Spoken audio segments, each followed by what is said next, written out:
Says we're live. Yeah, we're getting there. I think I hit the right button this time.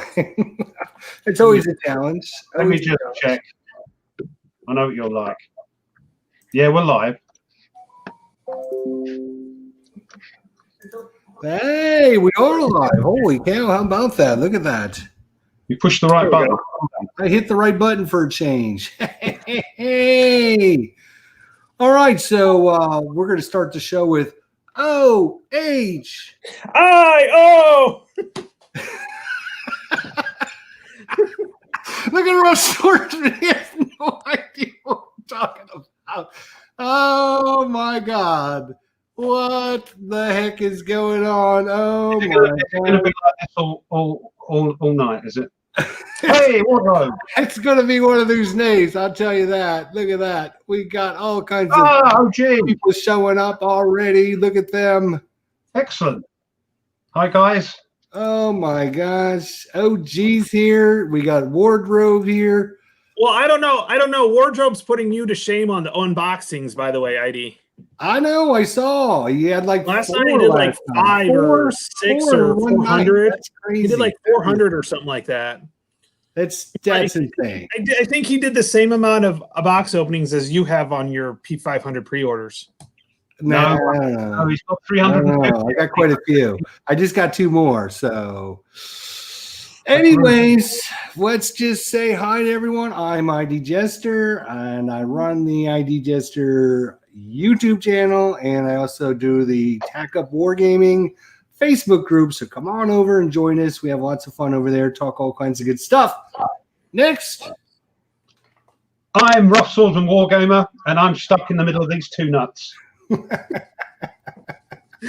And I'm Tony from Tony's Board Life, if you can't figure that out. So it was funny because like when you guys were on the first couple times, I'm like, I think I might just fit in. Oh, look at that. He's grown it. I got some hair. Look at that. Yeah. Mine's on the side, you know. I just choose not to have any. I'm almost getting that around, so. Ohio's round on the ends, high in the middle. They're killing us. We're getting there. Unboxings. 6. I knew it was how many pre-orders you had. Oh wait, no, that was 350 pre-orders. That's crazy. Yeah. Crazy. I missed that unboxing because it was very, very late over here, so I haven't had a chance to watch it. So I will watch it. You see, it looked like he was opening models. I know they're the miniatures, but that looks like ID. You do a lot of. You're complaining about clipping counters. Can you imagine putting together all those miniatures and then painting them? Yes. Different strokes for different folks, but yeah, not me.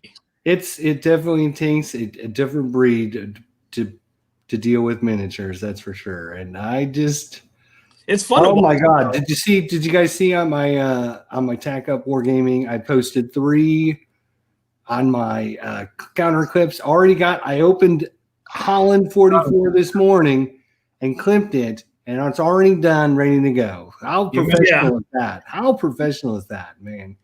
Tony, you mentioned you're getting better. You mentioned the C word. You what? You mentioned the C word. You're off. Clip in. You think I meant? All right, here, let's talk about some clipping, right? No, I didn't mean that. Well then, I'm joking. Joking. Not yet. We gotta start off friendly. So let's talk about something more important. Let's talk and let Tony introduce himself to everyone that maybe he's kind of a smaller channel, just getting in the swing of things. Let's talk about what he's done on his channel, what he's experienced, what he likes to do, stuff about that. Kind of introduce Tony to the world, even though he's like big time. Before we even started, he knows all these big time people. We're just nobodies, and then and we get him on, and what do we know? So go ahead. Obviously, you saw me get my ass kicked in DD at Palu. I think you did really good. Yeah. Well, and now that I've played it, so that was the third time I played it. The second time I videoed, the first video, I just messed up horribly.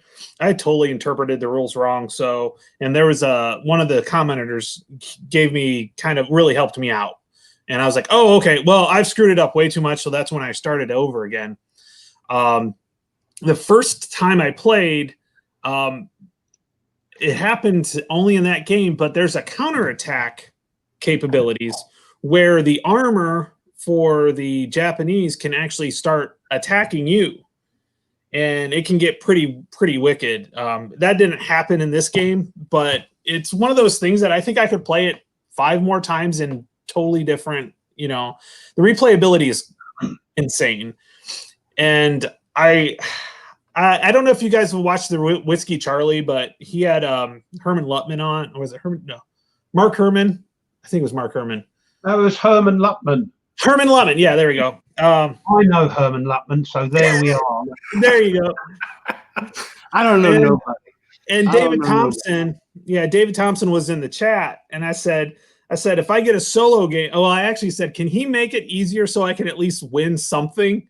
And David Thompson's like, nope. And I was like, well, that's okay. If I can beat a solo game in my first play, I don't want to play it again because it's too easy.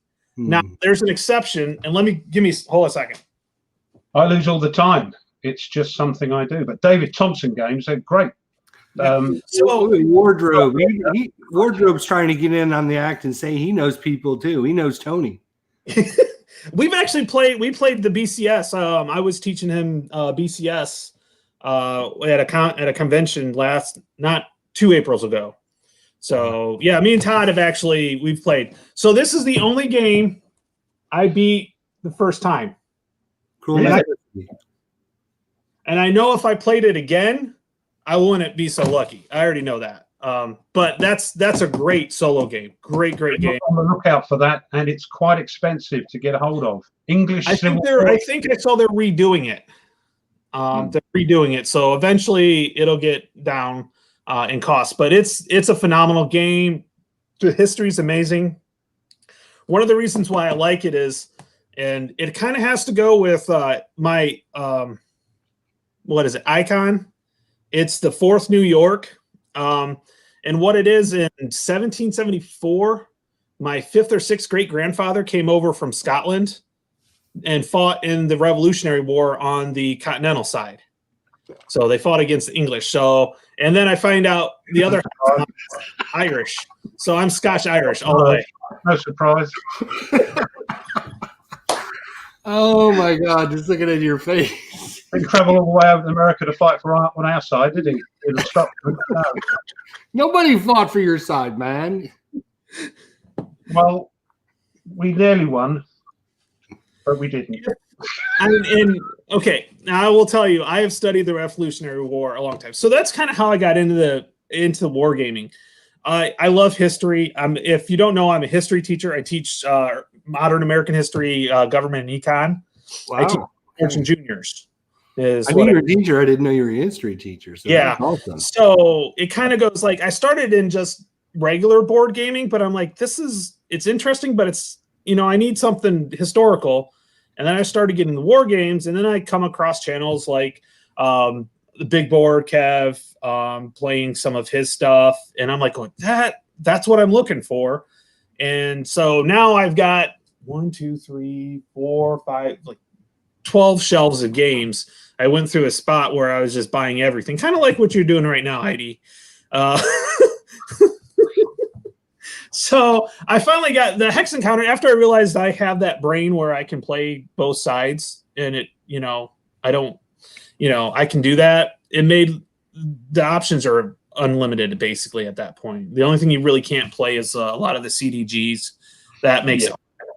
I have played now. One of the games I got and I was dying to get was the Tricorn, which is like the Command and Conqueror's Tricorn. Mm-hmm. And I used Stuka Joe's CDG method, where you roll the dice and that's what you're allowed to have. That made for actually made interesting. There's it's called Almost Solitaire YouTube channel. And he plays through all the CNC Ancient games. And he's going through all of them using that method, and it's fun to watch too. So, I was watching.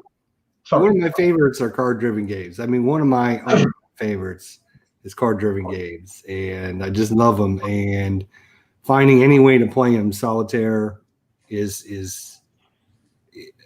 just really the way to go. Because I mean, it's hard to find, especially nowadays, it's hard to find opponents and people that want to play stuff. I mean, you can do it on Vassal or whatever, but just having it in front of you is one thing. Where you can actually.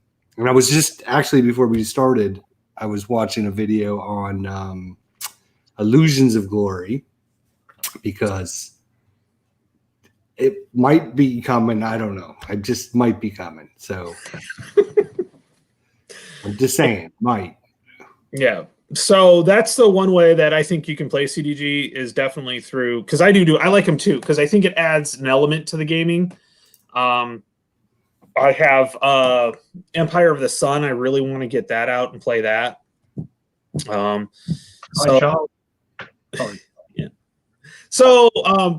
that's kind of how I went. I started off my first game, I think I recorded was Fortress Europa, and everybody seems to be going back to that when they find my channel. I keep getting like more views on that series. But at that point we were having my twins. So I could record some and then couldn't record for a while, and then I'd record some more. And so I had a couple of people like, man, I wish you would have gone through. I'm like, life kind of happened at that time. But after I got into that was my first Hex Encounter game. And after that, I was hooked. I was absolutely hooked. So.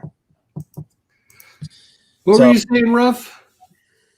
I can't remember. Can't shut him up, can you? Wow. No. I'm a talker. I am a talker. I'll keep going. We're all talkers on here. Otherwise, that's the problem. We'll be over talking one another. Yeah, you do that all the time. No, seriously, I was just saying hi to Charles. No, carry on. Okay. Charles Viper Dave's on here. I've seen him on there, so. So Tony, your kind of sweet spot. I know that me and Ruff are kind of World War II guys. What's your sweet spot? Anything. Really? You don't have a favorite? If you look at my collection, so I mean, I've got Cruel Necessity. I have all the way from there. I have. Let me see here. I have French American War. I have World War II. Plenty of World War II. You can't not have World War II and be a war gamer. I mean, just plenty of American Civil War, Revolutionary War. I have that tri-pack, and then I have 3 other games of that one. So what other games do you have in the Revolution? Because that appeals. I have Savannah, Pensacola, and Germantown. The Pensacola and Savannah, they're not solo friendly. You've got some. They're not they have some cards in there, but and there's a siege one. It's not that bad. It's not that bad. It's not like you have to have the cards to play. Or they're more or less to help the battle. They're really. Oh no, I'm talking about. There's one where there's a siege, and that's quite hard. That's Savannah. Yeah, that's Savannah. There's some cards. Yeah, that's quite hard because they've all got the tactic cards, haven't they? Yeah, Savannah. Yeah, they've all got the tactic cards. I'm talking about those. Yeah. There's an event deck. Yeah. Hey, see, I haven't touched this one. Although I was going to say that looks well worn there, buddy. Yeah, this is actually not paper. This is like cardboard. I didn't realize that was that map, but So there's a few more. There's some event cards and stuff like that. So it's a little bit more, but I've been several times. I actually visited there. It's like haunted amongst also. I mean, but it's really cool. I recommend anybody getting down there because it's one of the only southern cities that actually made it through the Civil War that from early 1700s that there's still probably little buildings left because, Sherman didn't want to destroy it because it was so beautiful. So, but that interests me. The American Civil War, I can't get into. I haven't tried that hard, but maybe one day. Maybe one day. But Yeah. American Revolution, I find interesting. And that series, Hell of American Revolutions, definitely is a fun system. It's pretty easy. I've soloed two of the games. Yeah, I have to record it sometime. That's one of my recorders. Utah. Yeah. That's a nice little small one. I say the only one I think that isn't great for solo, you have to work a bit at it, is Savannah. So but yeah, they're great games. Yeah. So and sometimes I want odd topics. It's weird. I want the odd, not known topics. So one of the videos I did was on basically it was the Siege of Quebec, but not the one everybody knows. So it was actually during World War or American Revolution. We actually tried to get Canada. Canada was this close to becoming our 14th colony. And if we would have actually sent up some civilians instead of having the military run it, I bet we would have had Canada as a 14th, as a 14th colony and possibly part of our country. Not quite sure on how that would work out, but there were plenty of French people up there that weren't happy with the British, from the French and Indian. I wonder why that is. Yeah. But do you realize that our longest enemy is France? We've been at war more times with France than anybody else, going back to year dot. Yeah. And it's funny because when I actually taught 7th and 8th grade, and I got to teach early, it was like early American history, and we were talking about, we know it as the French and Indian War, but it was like the 7 Years' War, and which actually 9. Go figure, they can't count or something or another. But I was like, oh yeah, and France and Britain were at war again. And they're like, the kids kind of looked at me. I'm like, you'll find out about it next year. But they fought all the time. Yeah, all the time. Yeah. It's like you'd have 5 years of peace and then like 20 years of war or 30 years of war. Yeah. I mean, England, British, England, whoever, they're trying to go to war with somebody somewhere along the line. They fought Caesar back in the day. They fought France multiple thousand times. How many times did they try to take down Napoleon? They fought. There was even a battle between the English and the French in World War II, which we learned about. Yeah. The the British, they're just troublemakers. That's all they do. They run around. They try to cause problems. I think we learned it from you guys. Oh no, we didn't. We came from you. We're your offspring. Yeah, you tell the African Americans that. Yeah, okay. You're as diverse as we are. Land combat, infantry, tanks. What do you enjoy the most? Sea combat, grand tactical. Do you like strategic level games? Come on, you have to have a sweet spot somewhere. How about this? How about I tell you what I am not interested in, and that might help lead the discussion. Okay, sure. Napoleonics. What? No, the best. All right, so Ruff. Yeah. What's been going on? Well, Napoleonics, I've never tried it, never get into it for some reason. But again, I've not tried that hard. But having said that, me being like you, a sort of World War II nut, diversifying into Men of Iron, which looks great. It does look really good. Yeah, and SPQR look really good as well. I've been thinking about getting that one. Yeah, I missed the pre-order. I missed the pre-order. It's been sitting there, and I was like, nah, I didn't get it. So now that it's not in pre-order, you got to pay full price. So, and also looking at something I've never played before, type of warfare is naval warfare with flying colors. That looks incredible. Mine should be here this week. So I'm diversifying. I think we'll take Tony out of timeout now. Maybe. I was just going to say I'm diversifying, and it's bonkers. The roads this hobby leads you down. It's Yeah. You can't now. play in one Okay, month. I do have to make I do have to make an exception because at the same time I was me and Todd had played BCS. We were at the convention. I actually played it's Austerlitz, Fallen Eagles, Rising Eagles. It's the one by Hexasim. And yeah. So it's not tactical. It takes out the do you need to be in square or whatever. It kind of assumes that the leaders knew that. So it's a little bit bigger product, and I love that. That's a great system. But if it comes to La Bataille, I'm just like that type of detail. I'm just like, yeah, I don't know. That's ASL for no power. Napoleonics, isn't it? Yeah. Well, Matter Iron does look pretty good, though. I mean, yeah, but that Austerlitz, what's neat is you try to activate a leader, you have to roll to activate it, so you don't automatically guarantee you're going to activate who you want to activate. Also, there's a little bit of hidden movement in it. You have like a dummy counter, a couple dummy counters that are on the board, and until they're actually spotted, as soon as they're spotted, that's when you deploy the whole division or whatever corps or whatever it is. So it's really neat to you can actually do it. It's not great solo, but it's not impossible.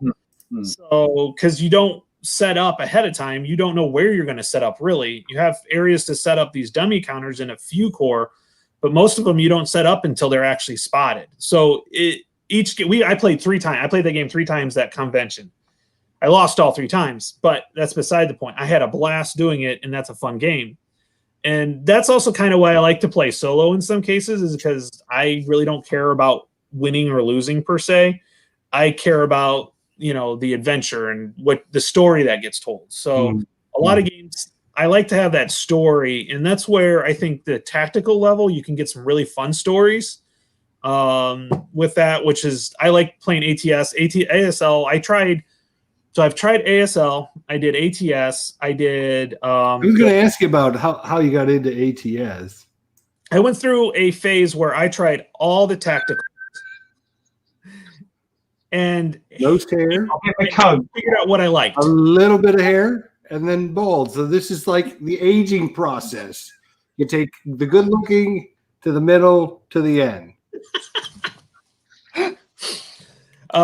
So it's, I really like it when they tell a story. But yeah, I was going through all the ASL's like that thick. It has a rule if they have to go to the bathroom. I mean, it's just too much. The ATS rule book's 74 pages. I like the impulse system. I hate the company. I'm gonna say I hate the company. It is one of the worst run wargaming companies. That is a theme from everyone I talk to that plays ATS. Yeah. And I have enough stuff that no matter what I get, what I order, I have stuff for it because I've ordered enough stuff. But getting into it, like I was saying, Mitch Land and he got me into it. He took me turn through turn, and we've started playing. Right now, we're going through. They have a Way module. It's like 13 scenarios for the Battle of Way in Vietnam, and we're really having a fun time with that. So we'll go through, we'll play one scenario, and then we'll flip sides on the same scenario. I'm relatively new. He's been for a while, so I'm really learning some of his stuff. After watching him play some things, then I pick it up that way. I'm such a visual learner that reading the rules is not, I need to apply the rules to get them.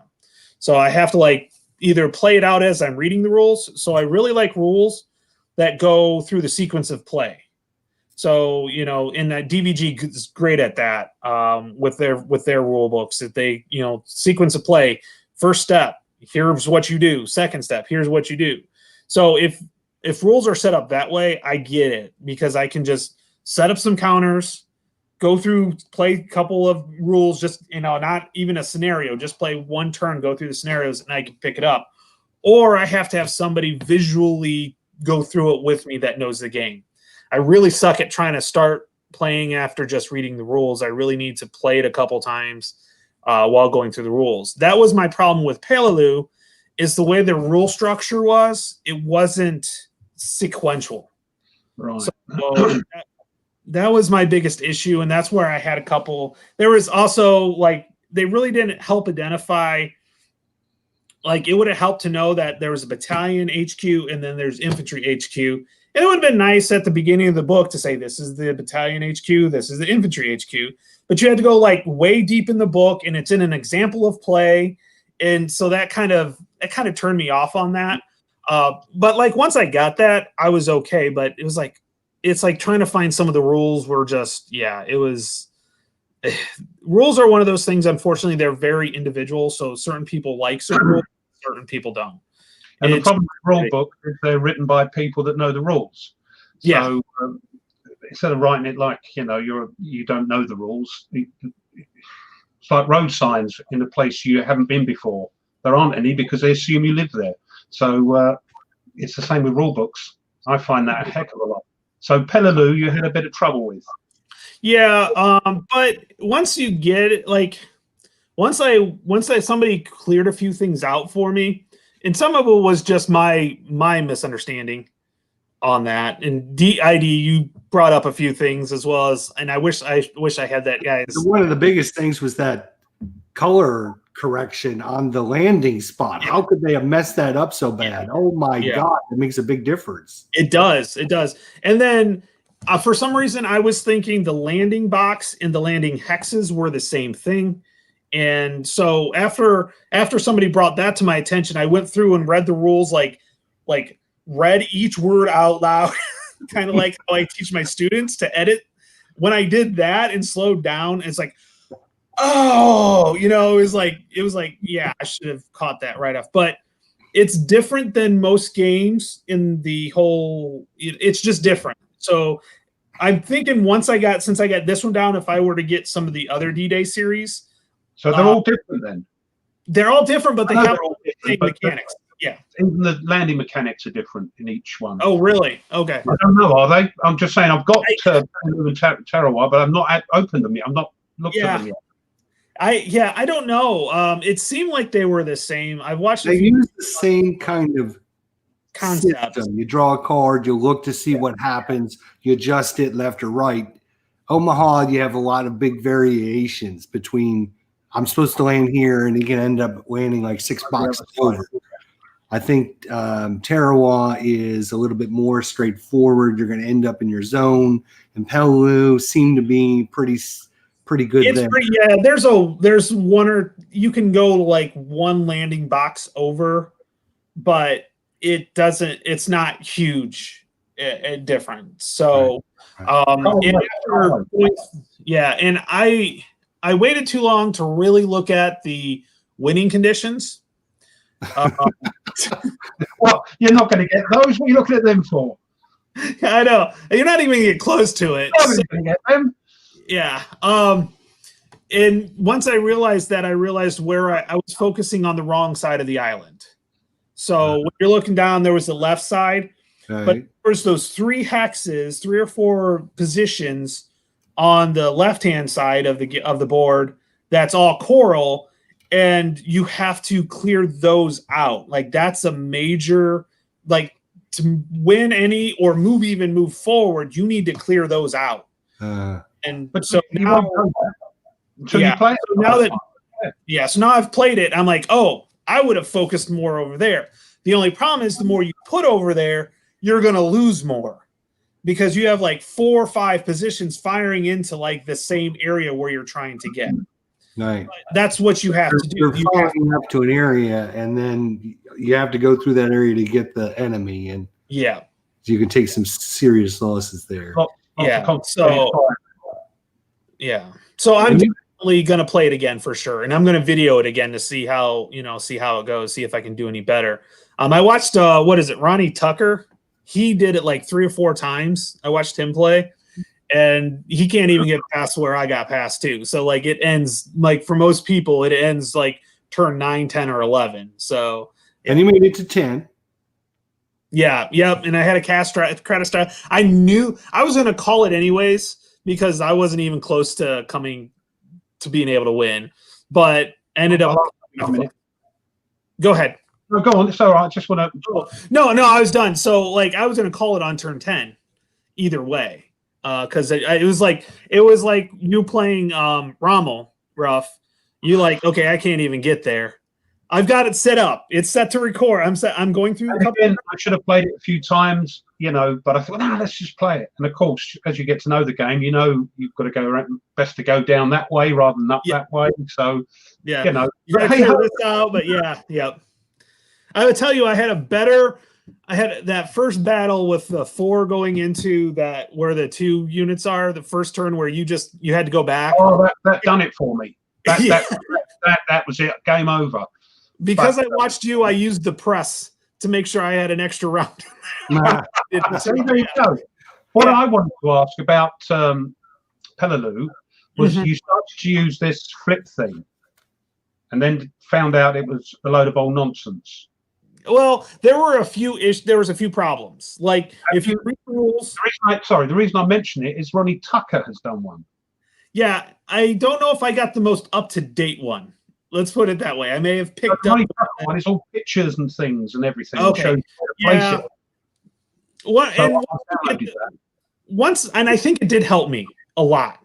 And there was a few errors, and I think it helped me learn the turn sequence and learn. It was easy to, and like most of the information was correct. There was one thing, and after I started playing it, I didn't really need that anymore. I knew where all that information was with the player aids and stuff like that. But the one thing was the book says to go from left to right. Yeah, that's right. But and the flip book said you go from right to left. So, I don't know if that would have made a difference. I really don't. But I had already gotten most of everything else down. So I wasn't using the flip book anymore. So I was just like, okay. But it does help. I think it did help me with the turns. I really do. Now, correct me if I'm wrong, but I have Omaha. Mm-hmm. Tony has Peleliu, and Ruff has Tarawa. And Peleliu. Oh, you have both. Okay. And I might be getting. What I'm thinking is we can have a solo. Each of us play the like turn 1, turn 2, and we see which one of us can get the farthest into the game. I'll get my coat. So he can play. Tony can play Peleliu. You can play Tarawa, and I'll play Omaha. And even though I'll take the roughest one, that's okay. I'm a man. I can accept it. That's fine. And we can see who gets farthest. All right. I'm up for that. Like you, your queue's even bigger than mine. I've got a bit of a queue. Your queue goes out the front door. Well, I can squeeze. That's all right. That's fine. I think that's a good option. So we can introduce the gaming system in the 3 different games in the series to everyone all at the same time, and they can see how they play the same or they play differently and the different variations of it. And they can find out how easy Tarawa is compared to Normandy, and which one's the hardest. I think Peleliu's the hardest because of all of the. It's supposed to be the best. I think it's got the most refinement. It definitely has the most refinement, I think, out of all of them. I think it does have the best refinement, but I also think it has the most exceptions or additional rules. And of course, there is a Iwo Jima one. I heard that's a cluster. Yeah, and that's not a John Butterfield one. So and there's some problems with it. I understand. Yeah, that's good to know. I didn't know that. They took all the color dots off of the map and put it on a player aid. Oh, that's right. Yes, right. And you're constantly in the player aid as opposed to the map. Yeah. Now the one series that I kind of want to get into it, but I've been holding off on it is the enemy action Ardennes. Yes, but it's so expensive. Yeah, and they're coming out with what is it? Kharkov. Now I might get that because Kharkov is kind of. Oh, for goodness sake! Just saying. I told you you were right. 300. I think he's got like a 350 pre-orders. Yeah. Well, he'll open a shop. They'll come on the same day. I hope not. I just have to, that one. I heard that one's pretty difficult, but I don't know. There's a lot of once you get it going, it's really good. But isn't that the same for every game? Once you get it, it flows, you know. So, and it's not that rules are complex, I don't think. No, There's lots of them, and you've got to remember them. That's the problem, is remembering the rules. You know, when you read, you go, "Oh, this is all right," and then forget them all. You know, as you're playing. Like ASL isn't tough when you know all the rules. Yeah, but you've got to play it to do that. You got to play it a million times to get there, and you got to study and learn and all that. But yeah. Now I will say, ID, you were mentioning when you were opening up, I think it was 40 Stalingrad, that you're interested in the doing series. I'm interested in anything. Anything in a box with counters. We'll put him in timeout. No. I think he'll be in timeout for a little bit now. So it's good to be king. But yeah, no, the series is well. I wanted to agree with you on that because there's only so much space up here to learn these systems. But once you learn the system, it's there, and then each module is slightly different, but you have the basic mechanics. That's it took me a while to get through OCS, but once I learned it and saw the fun with it, and I'm really big in the games where you can't just run rough shot over, you know, you can't have just like a kill stack running across the board. Mm-hmm. That's what I liked about OCS is you only have a finite amount of supplies. You can't just start attacking everything. So I kind of like systems that limit you and you don't get to play God all the way through. You know, that's kind of what I like series that limit you in some ways. So Ruff's in timeout right now, Hathwell. He's in timeout for being a bad boy. Yeah, I think any game is once you learn it, play it a few times, you get the ins and outs. You know, you kind of learn good moves and bad moves and etc. So should we take Ruff out of timeout? I don't know. Yeah, he can come out now. Yeah, you're on now. Oh my God. So yeah, I think a million pre-orders, 300 of them coming. I don't all of us are that bad. I know we are. I know I actually went through and cleaned out some of my pre-orders when I was like, oh nope, I won't play that. Like I went through and cleared out so much. And then it was funny because I thought I had pre-ordered some P500s. I'm like, why didn't I get charged? Why didn't I get it? Yeah. I'm like, oh, that's right. I took that off because I knew I wasn't going to play that. Right. Now, I'm regretting a few of them. Right. Men of Iron Tri-Pack, I'm regretting that now. Especially after it's your opening. But I do have somebody gave me the original Men of Iron, so I'm okay because the one battle I wanted to play was Falkirk. There are no Zocs in it now. Oh, okay. They took the Zocs out. For zones of control now in Men of Iron. Okay, got it. Oh, in the Men of Iron, right. So there's just a few battles I'd want to play, and so I've got those, so I'm okay. I'm okay with that. Falkirk is the one I'll probably play because it's great for solo because you've got the Shieldtrons. Oh, yeah. And they don't do anything. They don't move. They don't do anything. So it's great. If you're playing the Scots, it's a bit boring, but great for solo. So that's probably the one I'll try and video when I get round to it. Yeah. Otherwise, I'd be like Jester, ordering hundreds of blooming P500s. What puts me off is the postage, so I can't do it. Yeah. I get that. You're doing it, so wham. There you go. I get that. So I waited. So I ordered. When I ordered White Star Rising, Stalin's Fury, and the ammo box, because I ordered an ammo box for my World at War 85 and love it. It's so nice to have all those counters in one spot. It's real. Oh, Stalin's Triumph. Yep. Yeah. So when I ordered that, because we were having issues with the postal system, which ID, you probably realize that. My stuff was getting stuck in Detroit and not moving for like a week. So I actually got to the point where it was equal to using either UPS or FedEx, whatever they used over at Lock and Load. So I got enough ordered. So I'm like, okay, postage is going to be exactly the same. So I'm just going to go FedEx. So that way I know I get it here.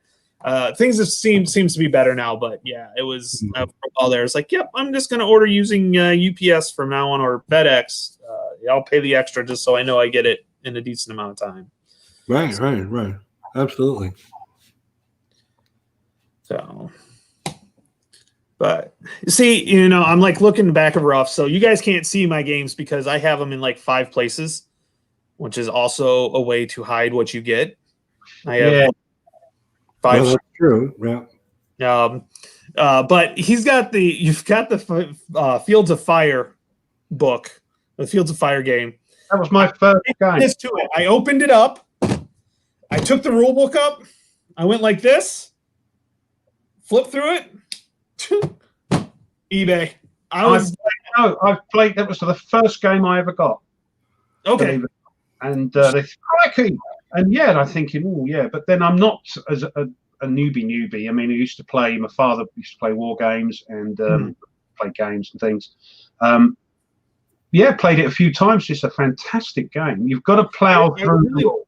I really wanted to get into it, but it looked like they're not well written at all. And it's a case of stopping, starting, looking.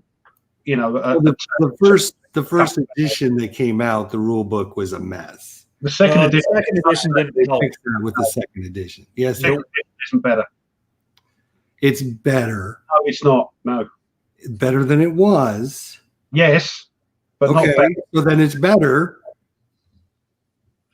It's a slog. So a 40% F and a 60% F is the same. Is better. I got a 60. I failed, but I only got a 60%. You failed. Because at the end of the season, you're going to average the students' grades out. If you're going to average a 40 and you got to average a 60, you're going to give a better grade at the end. Yeah. Thank God I don't have to grade my students. I just teach them, so that's good. And then they can go off and do their exams elsewhere. I'm what's called an auxiliary tutor. I pop up. Yeah, people pay for extra tuition. Okay. And that's me. So I can just teach them and they go off. I've got no grief from them failing or whatever. I haven't started teaching war games to some of my students that have shown interest. One I really taught, I sent out to a bunch of my friends. I said, hey, I'm starting to teach high school. I really want to get some games. So the Battle of Moscow, the old Battle of Moscow game, that was reprinted in C3I, really good, maps like basically ID it's perfect size for you. It's like this big.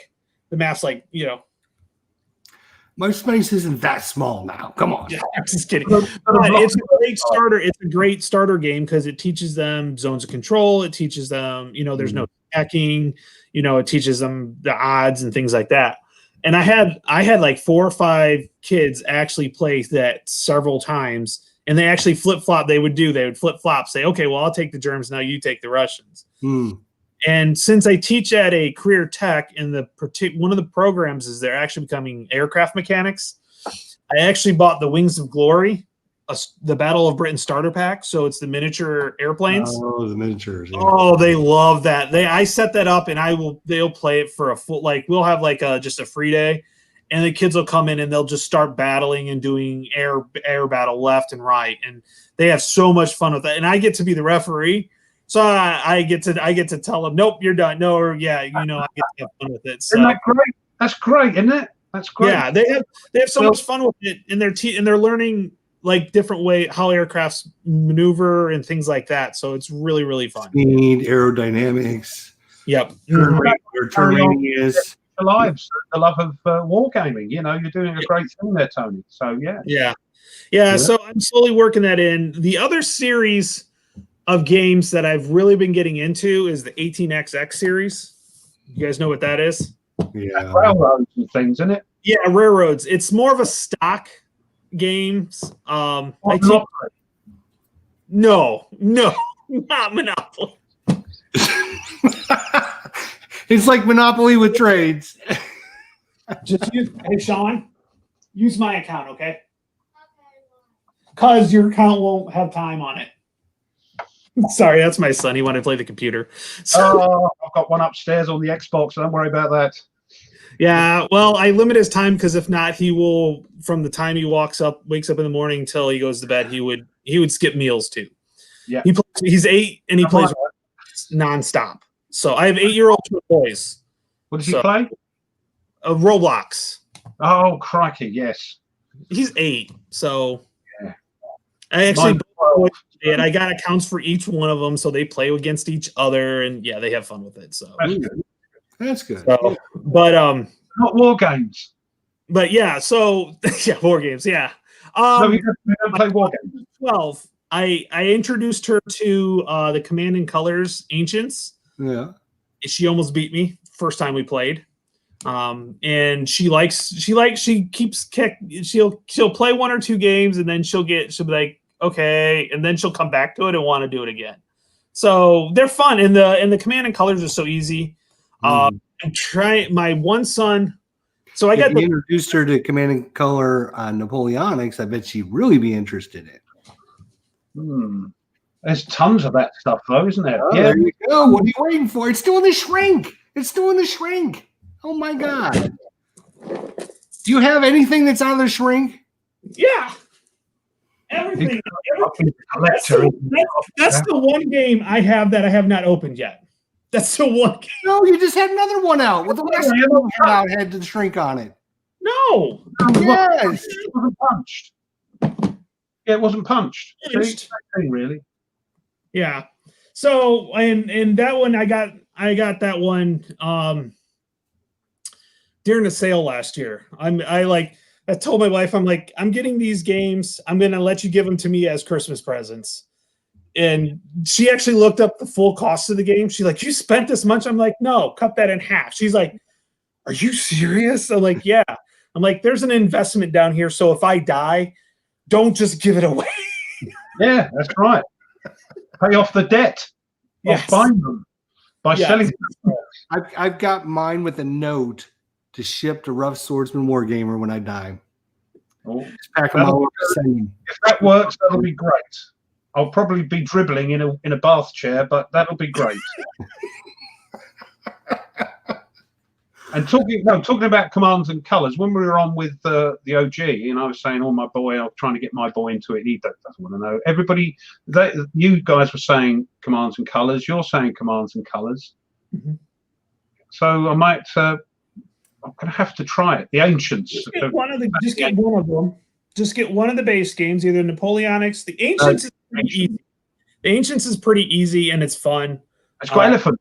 But here, people, non-war gamers, this is my opinion.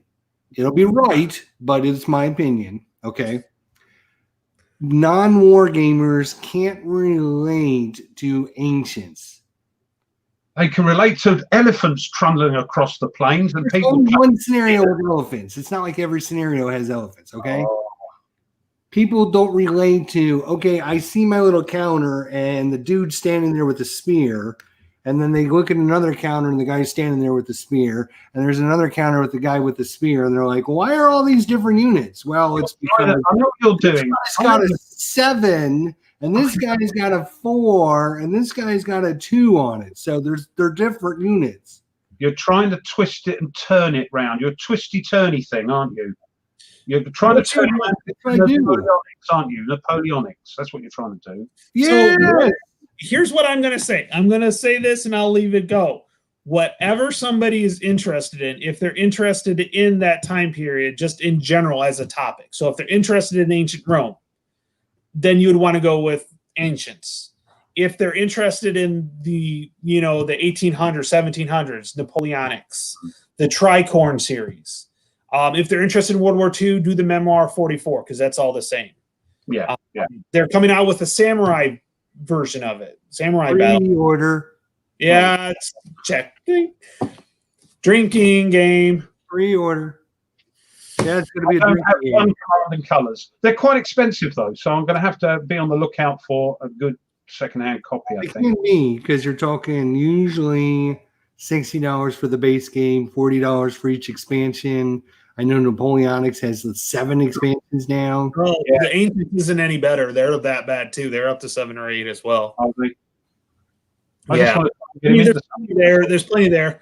But I just think in general terms, if you tell somebody, oh, we're going to play the Battle of whatever, and it's between the Jangamaras and the Hungarianes, all right, they have no idea what the hell you're talking about. But if you say, oh, we're going to play the Battle of Waterloo between France and Russia, people go, oh, now that makes sense. it depends. It depends on what they're interested in. My daughter loves ancient Rome and Greece. So she took to the ancients really well. I've got to sort of push and say here because I've asked him and he goes, well, I don't know, So I just don't want him to sit on that Xbox all the time, Yeah. Down there and just push them. There's a difference. It's the same with me and Vassal and even Tabletop Simulator. They're great things, but for me, you can't beat pushing bits of cardboard around and throwing dice for real. But that's me. But I'm not poo-pooing. I'm not poo-pooing Vassal or Tabletop Simulator by any means. I say I've used it, and we're planning in some time in the nearish sort of future to try it out. But yeah, I'd rather get him off that and push some stuff about and throw some dice. Yeah. You don't have to go with Command and Colors. I mean, there's a lot of low complexity war games out there that but I think with Command and Colors, I've tried with the counters, even a simple game with counters, and it's like it's a counter. What's going on, Dad? But with Command and Colors, it's 3D, isn't it? At least you can sort of you get the blocks, and it's a bit more sort of uprighty. Yeah, but we'll see. Early days. Well, I mean, people either have an interest or they don't. I mean, you can't force them. I mean, no, I don't want to force him. I just, I think he might try there and see what happens. Yeah, he might the younger generation it's a mess. I'm telling you, it's just a mess. I've got 2 kids myself. They're older now, in the 20s and stuff. And actually, she'll be coming to visit starting Monday, and like she doesn't comprehend what's going on. The younger generation does not comprehend what's going on. My daughter was a completely different person when she left home, and when she came back, it was like, "Oh, you're human. Oh, that's lovely. We can have a conversation and all that sort of thing." Yeah. When they live with you, they don't want to talk with you. They don't want to do anything with you. And then all of a sudden they move away. Then all of a sudden they're calling you on the phone. And they're coming to visit. Yeah, it's good. But as I was saying, I might get my son to a Warfighter because it's like Call of Duty. It's like Call of Duty. And he goes, "Oh yeah, okay." So we might try. If you have the mod, well, it looks like maybe the problem with your son isn't your son. Maybe it's the fact that you're a terrible U-boat commander, and you really don't know how to defend Britain from air attacks, and you can't also do an attack in France with overwhelming superiority and a natural leader of Rommel. Maybe the problem isn't with your son. Maybe. But I do like to show that you can lose these games because everybody else seems to win, you see. And I'm thinking, let's show them that you can lose. You're trying to show us the other side. The other side, the real side. The real side, yeah. Can you picture it? If I got good, I like that. Pelelu out and Tarawano just breezed through it. They go, he's mucking us about there. He's fiddling that. They go, if I lose a game, they go, well, you should have done this rough, should have done that. It's good though, it's tense. Well, yeah, see, it's more realistic because everybody. That's true. That's true. That I mean, you got me there. But the thing with I'm videoing Doolittle Raid, and that's what a good little game that is. Little, no, what a good game that is. It's not little, and that's going to get tough. Right. We may have found something you're actually good at. No, you wait. It's It gets worse. it gets very worse. Yes, Because that first video was really, really good. And I'm like, maybe we found something that Rough can do. but I got a few comments. They say, "Oh, this looks a bit easy, Rough." I said, "Well, yes, it's introductory scenarios. They are quite easy, but once you because I'm playing it from finish to start, round the wrong way, yeah.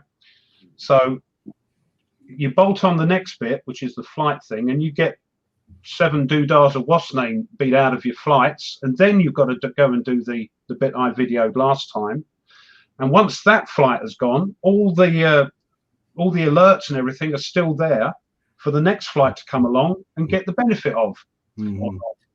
So before that, you've got to get your flights out on the ship, on the aircraft carrier, to a place where they can launch and fly off to Japan.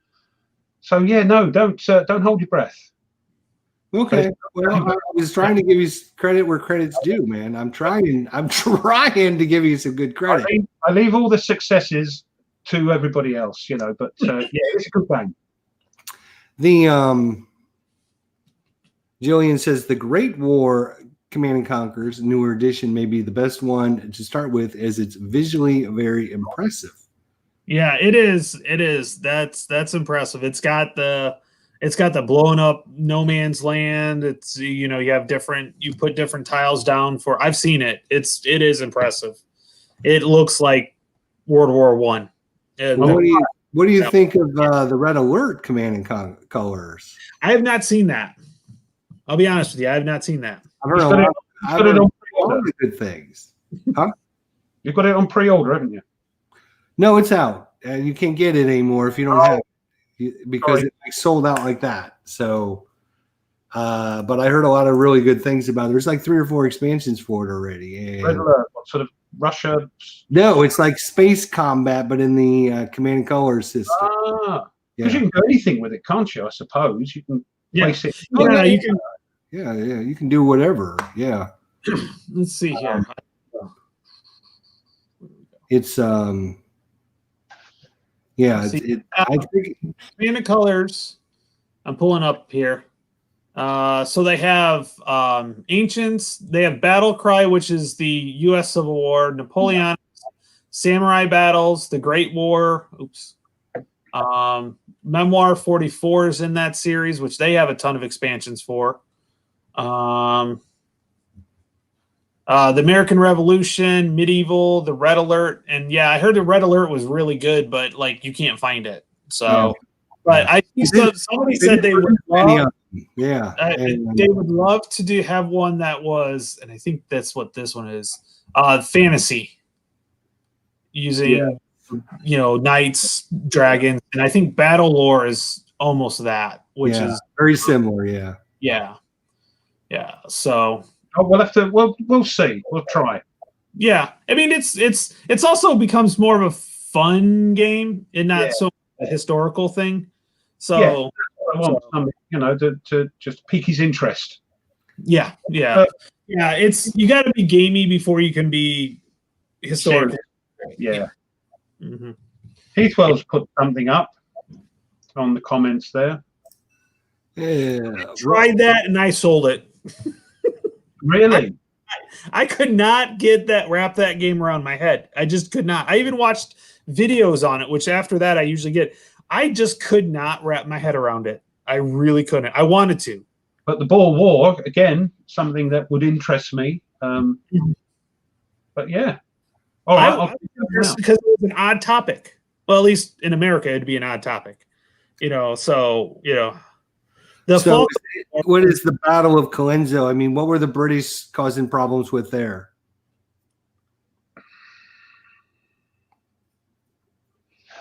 No, I'm not answering. It's no point because I'm just having a look. Good grief! Let's see what it was.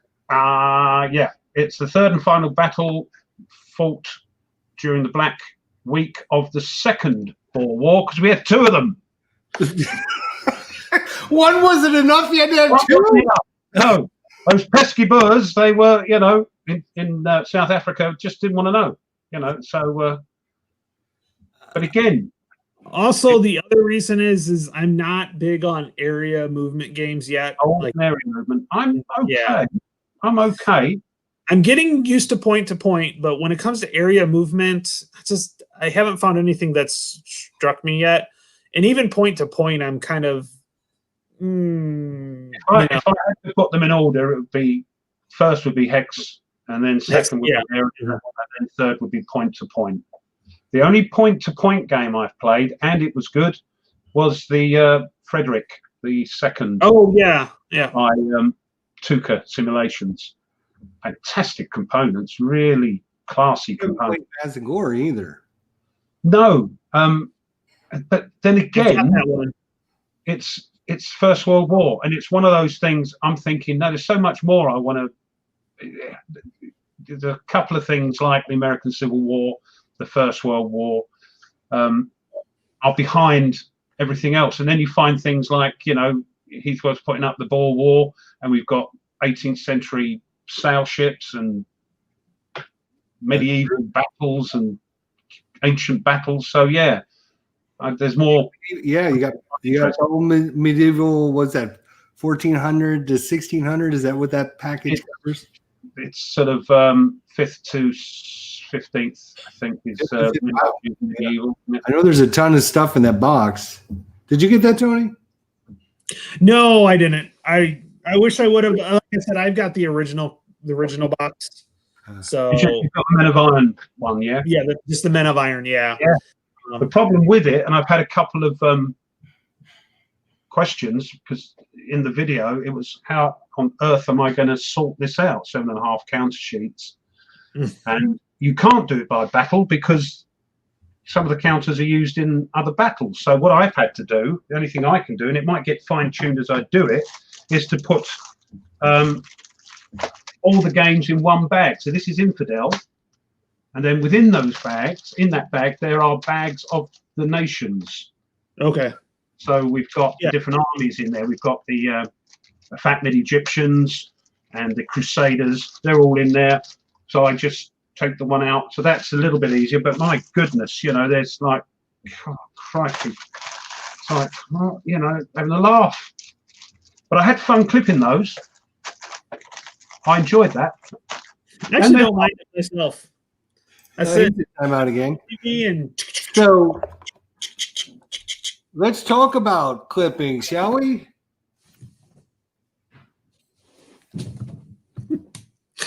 I like it. I like doing it.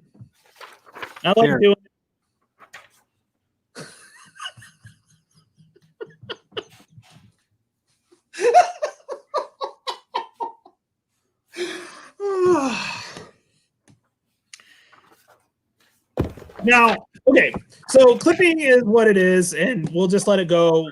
Some people like it, some people hate it.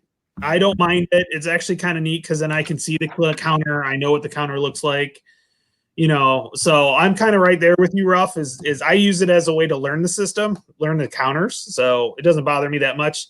I do like the fact that the World at War 85 and the Nations at War is already pre-rounded. Don't get me wrong, I like that, but I enjoy it. I enjoy it when they are like that. I enjoy it when they are BVG and Lock and Load. I enjoy it. That's great. Yeah. So absolute favorite historical conflict era that is an instant buy for you chaps.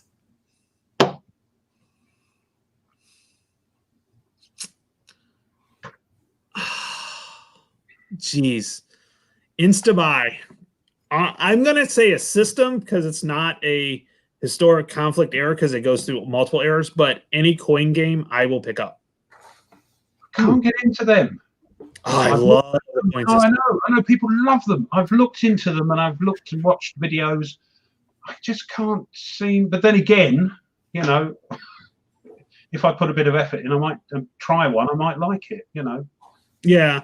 My first one. So when it comes to actually war games, other than and actually, I played this. I got this game before I got Fortress Europa. I got Fire in the Lake, which is by far the hardest one that was out there. Yeah. I learned that one. And after I learned that one, I realized they are so deep. The games are so deep.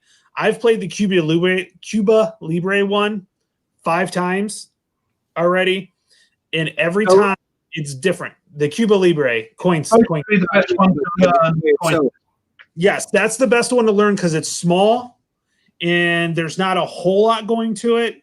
But yeah, I've played it with several people. So there's actually a Euro game, or not Euro game, but the non-war board gamers actually like a game called Root. Have you guys heard of Root? Yeah. It's warfare with animals, isn't it? It's coin with animals. It's the coin system. It's coin. Call it Coin Light. Me and my buddy calls it Coin Light. It's a guy I've played Cuba Libre with. I started playing A Distant Plane, which is the Afghanistan one, with a guy that was over there training the Afghanistan soldiers. Ah, cool. So we started playing that. He's with the FBI or something, but he's living in Belgium now. So he's like, we've got to get together on Vassal and play. And so we were trying to get it there. But I'll buy the coin system in a heartbeat. The other one that I will buy, and I'll buy it in a heartbeat and every time, is the Great Battles of the American Civil War. Mm-hmm. Because I've learned that system. Mm-hmm. And I will buy that game. I've got all the P500s for that already. We've got Shiloh coming out. And that Kernstown, the Death Valley, there was a lot. Oh, my God. The amount of game in that box for the price of it was phenomenal. It was like 6 battles, and they're smaller battles, so you can get into it a little bit easier. Because most of the other ones of the Great Battles were huge. Like, I have Gettysburg. It's literally 3 maps, and it's like funky. It's like 2 maps that go horizontal and 1 that goes vertical or something crazy like that. I mean, it's just I played it on Vassal, and matter of fact, we've kind of stopped, and I need to get back to playing with my friend that was playing it. We got through the first day, and we've probably played 40 hours in time through the first battle. So it looks very nice. The big thick box. Mm-hmm. A lot of smaller battles. Yeah, 1862. Is it 1862 battles? They're smaller. Yeah, 62 and 64. Yeah. And that was a huge area where a lot of small skirmishes, small battles happened, and so that's why there's like 6 battles in there. Is because of that. That looks quite manageable, but I've got to try and get into. So I'm feeding the dog his treats. It's gone past his treat time, so excuse me for that. But I have got. Where are we? Well, my historical conflict era, I will show you by my books here. So I have Moscow to Stalingrad. I have Panzer battles. East Front. I have Anthony Beaver's Stalingrad. I have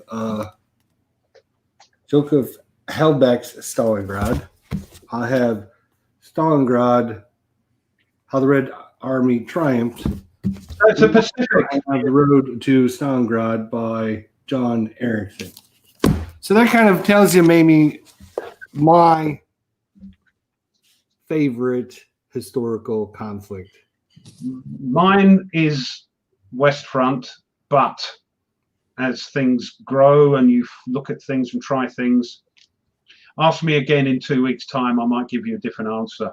I mean, looking at Men of Iron, if this medieval system is any good, unfortunately, there's only 3 games out in the series, and I might get the other one. There's 4. You've got 3. There's another. Sorry, 4. Yes. Ukabus or something. Yeah. So 4. That's all there is. But I want to try the SPQR or the Great Battle for History system to see if I like that. And there's tons of them if you can get them. But at the moment, anything that's sort of West Front, I'm looking at maybe trying out the lock and load tactical system. I've not tried that. My favorite sort of platoon sort of thing is Nations of War. And a second to that is Panzer Grenadier, but Nations of War I like. So I want to try a squad level system, and I think we'll give lock and load tactical a go. I think that looks good. Okay, I don't use this bots. I play four-handed, and you can. There's no hidden information. It's easy to play four-handed. For the coin games, you can play them solo and play with the bots, which they've actually improved the bots since the first Andy and Abyss. They've actually improved the bots each system. That they really improved was the Gandhi. The Gandhi one, yeah, Gandhi. They've actually got it's a card system now too for the solo. So they're starting to bring out more of those card systems for updates for the new games instead of just using the flow charts. Problem with at the beginning was they would say the first thing is like, can you play the card? And if it's a yes, you played the card, even if it didn't help you. But as the systems got better, the flow charts were like, will this basically you can figure out what it helps figuring out what each side's supposed to be doing if you read through the flow chart. So my one was the Liberty or Death, which is the American Revolution. That's the only one that I think, oh, if I'm going to give one a go, that's the one, I think. Yeah, and that one's different. It's the same. The mechanics are all the same in all of them, but it has some of the most different battle capabilities that I've seen. There's actually leaders involved in that one too. But that one says, will this give let's say the French more units? Will this card help them get more units? And if it's a no, then you go through the operation. So it's not just an instant do the event on the card. And I know a lot of the other ones have adapted, and you can get the new system or the new flow chart that actually does that. So once they started not using the instant event card, it made the units or the sides a little bit more interesting to play with the bot. But generally, I like to play four-handed because I like to kind of pick a side that I really want to win, and then I try to beat myself with the other three. For Cuba Libre, I've never seen the orange yellow, which is a directorial. I've never seen them win. So I intentionally I took them and said, okay, they're going to be my main one. And so I played them like, okay, we're going to win with this guy. And then I had everybody else gang pile on that one to see if I could get it to win. I think I was close. I almost did it. It wasn't quite, but I almost did it. So, but you learn the games are all the same mechanically. You have a card. There's the factions are on there. You put them in order, but the nuances are so different. And even like rallying and recruiting and all that other stuff, same way to do it. But how you do it, why you do it is just different in each game. It's really, really, there's so much nuance into it, but it's fun. I think it's fun, at least. I'm looking forward to the Finnish one that's coming out. That's P500. Yeah, I was going to say there's the P500 for the Finnish, and there's also a P500 for the updated Fire on the Lake. Yeah, AI bot. I forget that it's got some weird name or something like that. Yeah, AI bot. And then there's also a P500 for China, for the China War one, and then there's one for the Philippines as well out there. So, yeah, there's 10 of them, and I have all 10 of them. I had to wait for a couple of the reprints to come out to get them. You like them then? I really do like them. Yeah. I'll have to try and. It adds a little bit of the political and the economics and kind of like the whole idea of war. And it's not like I don't like any other games, but I just really enjoy the whole big picture of it. You're not looking at, it's not just military. You got to look at the economic. You have to look at their situations, their relationships, and everything. So yeah. So which is why that game impressed me, because it's very political as well. Very little sort of fighting going on. It's all more sort of maneuvering, and again, it's driven. So I have to tell you, there's a podcast. It's called History on the Table, and I know the guys that actually run it because they're in this group that I'm in, and they actually were playing a 4-player of the Totaler Krieg version of that, so not the Europe. And somebody was successful with Operation Sea Lion. Wow. Yeah.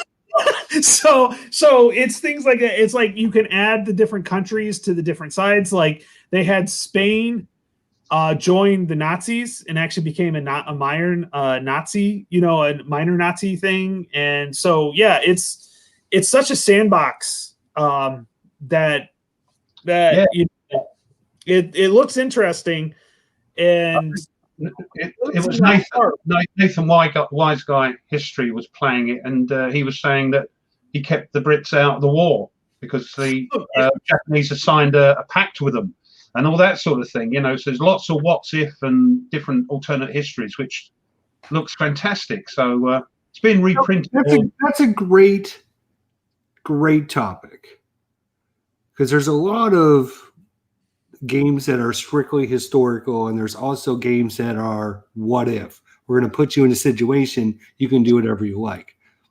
Well, how do you guys stand? Do you like the middle ground? Do you like one way? Do you like both ways? What do you guys like in that?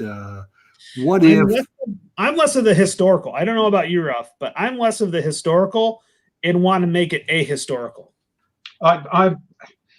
There are people that won't play a game unless it's a simulation of the real thing, and that's fair enough. For me, I like to set up a historical battle and then see what happens. And if it goes one way or the other, that's great fun. I don't want to know I know how it finishes, but I don't want it to be that ending automatically. So yeah, historical simulations, and you can't move there because on August the 17th, 1943, that division moved 3 hexes to the right, and that's fine if you want to do that, or play chess or something. But it's for me, yeah, I don't mind them being historical. You've got to have some sort of background, but then it's up to fate, or you're bad playing in my case. Okay, so maybe I need to narrow it down. So a lot of games you can get, have like a historical setup, and there'll also be optional rules to say, well, this unit arrived 3 days late to the battle. We're also going to create a scenario where you can play the same thing, but it arrives like the day after the battle started. So for me, because we're all different, I like playing this, what had happened in history over. And I don't like changing. I mean, like Ruff said, what's here's the setup, here's where the units were, boom. But then I don't do what happened in real life. That's fine. I don't have a problem with that. What I don't like is, these units can arrive either 1 day, 2 days, 3 days, 4 days, 5 days late. It takes away the flavor of what I'm doing for me personally. What do you guys think? For me, that would be great. I love alternate scenarios. And in, Tokyo Express, there's just the one scenario, but there's lots of ahistorical scenarios, what ifs. If this had happened, if the Japanese had done this, or the Americans didn't have this carrier or whatever. Yeah, great. Then you have to pit your wits against greater odds against you losing. I don't mind. I would have to say I kind of like the randomness every once in a while in it. Some random events here and there. Maybe delaying. Like you said, they come on another turn. I don't want to say 4 or 5 turns, but maybe 1 or 2 delays. Because let's say they ended up in a skirmish on the way in. I'm okay with it. I like the historical setups, but having a little leeway of, okay, these guys didn't quite come in on time. It's like for the Battle of Waterloo. So I know enough about it to know that the Prussians came in right at the right time. Well, what happens if they came in early, or what if they came in late? One game, you roll a die and they come in late this time. So is it really what happens or is it not? And so I like the little bit of that. I don't want to say I hate because hate's not a good. I like the games where they're like, here's where you set them up because this is where they were historically. Sometimes I don't like to set up on my own. I just don't have that. Okay, well, I think this would be a good spot. Well, if I'm playing a historical game, I want to know where they started out with. Now, whether I do what they did, no, it's okay. So do you guys know the Civil War, the U.S. Civil War from GMT? It's game. Well, here's the thing: is it actually goes through the American Civil War, which is that. But I have yet to find anybody that actually has gone a full 4 years with the Union taking 4 years to win. Because my problem with it, and it's a fun game. I've got it on P500, so I do have that on pre-order because there's some neat things you can do with it. But we're not that stupid. I've said this on some of my videos, and I'll be honest with you, doing enough study, and there's two points I want to make on this. One is the South and the Confederacy did not have great generals. They just had better generals than what the Union had at the beginning of the war. We had the U.S. Army at the beginning of the war had inept leadership, period. McClellan, Meade, all those guys were inept. They did not know. They were there for political, not for the military. And Little Mac is a big key on that one. And the other point is I see that with the British during the Revolution, they should have won that war. And I'm serious. No, we nearly did. Yes, you're quite right. But every time they completed a battle, instead of finishing them off when they were supposed to, they let Washington escape. They gave him a night to surrender. And instead of surrendering, he ran away. And we put the kettle on. That's what we did. We put the kettle on. Yeah. We said, I've had enough. Let him go. Yeah, we're good. Let's be honest. If we look through history, looking at something after the fact is easy. But I've been watching the World War II series that goes through, and every week they update. They're going through the actual war, and they talk about all the battles, and it's a great series. And the one thing I've learned from watching that series is people are stupid. All countries are stupid. They make the stupidest, dumbest mistakes, and it's not just Britain did this and France did this. France had the opportunity to stop Germany. Without a doubt, they had the units, they had the ability to do that. The decisions they made were all wrong. Well, if Chamberlain had said, no, you're not going to Czechoslovakia, Hitler, I suspect, would have backed down, and that would have been the end of it. But he says, I have a bit of paper in my hand. Oh, a bit all right, chaps. See, idiot. It's just amazing the stuff you learn about history.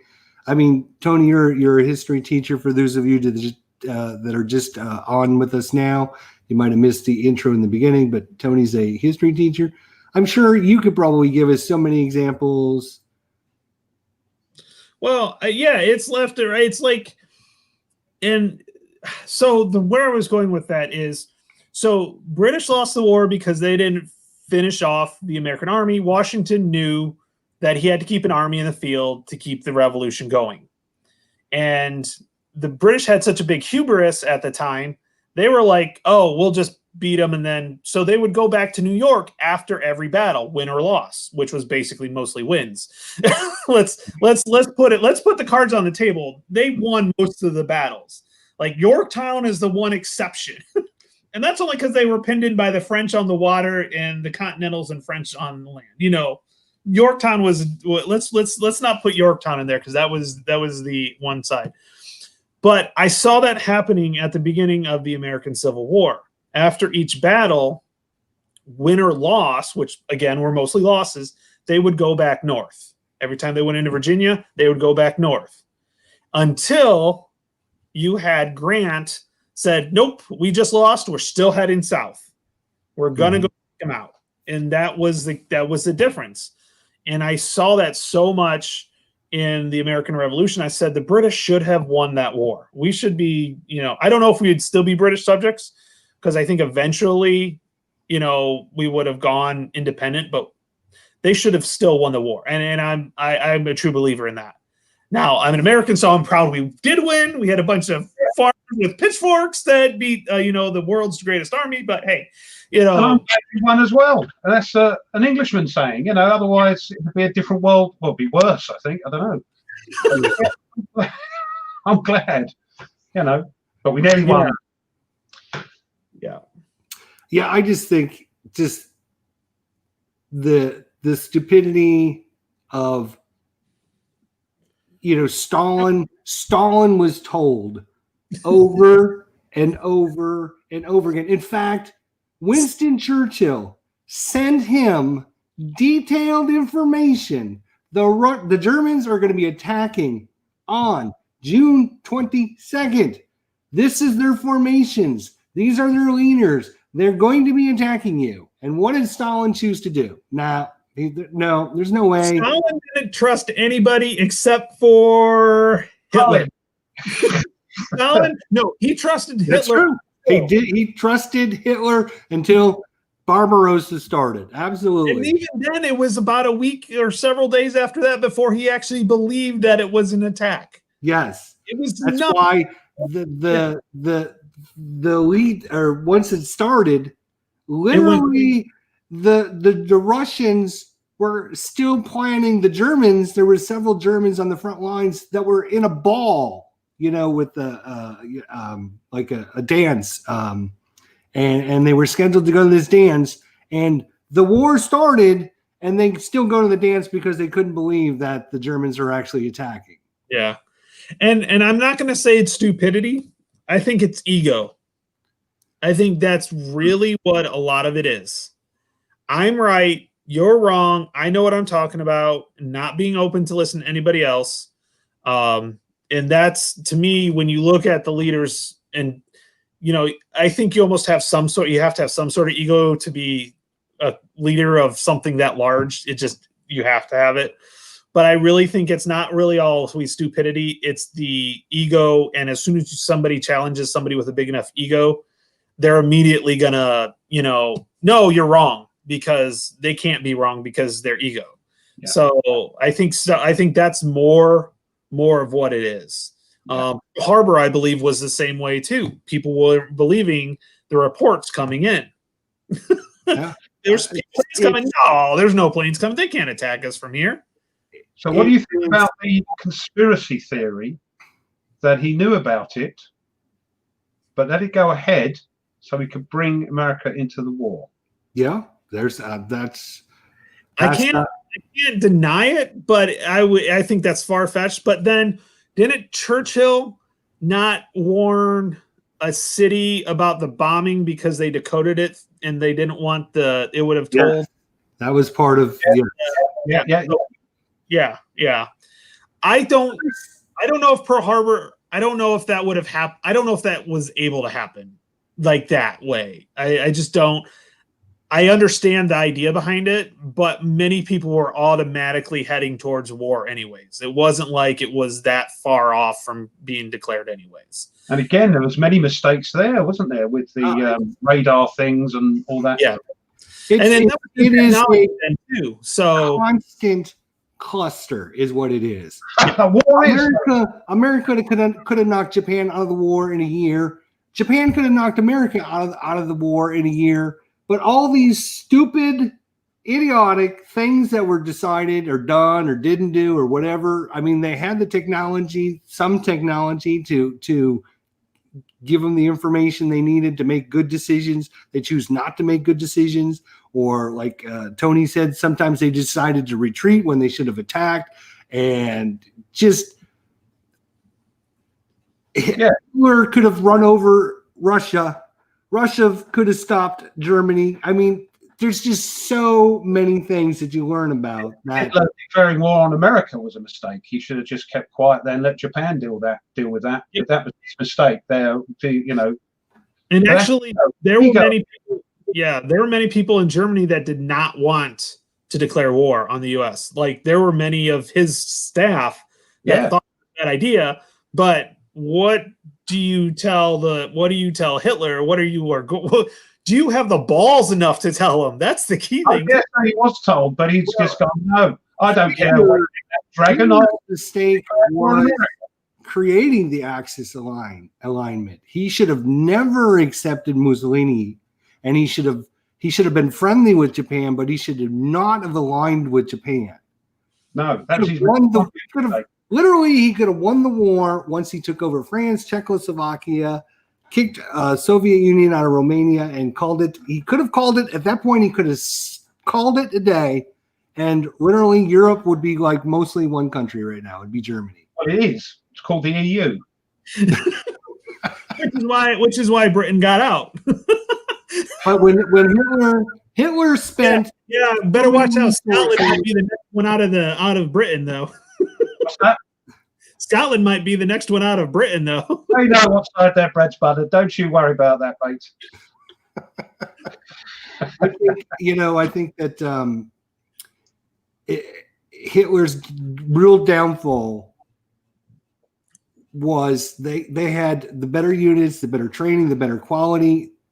His downfall was aligning with Mussolini and Japan. That was his downfall because Germany, as proven, could have taken over Europe and then taken over the Soviet Union if he didn't have all those wasted resources going into the desert of North Africa to try and help Malta, Crete, and trying to take Britain. He should have made friends with Britain. He didn't want war with Britain. He did not want war. But my opinion is he didn't want war with Britain.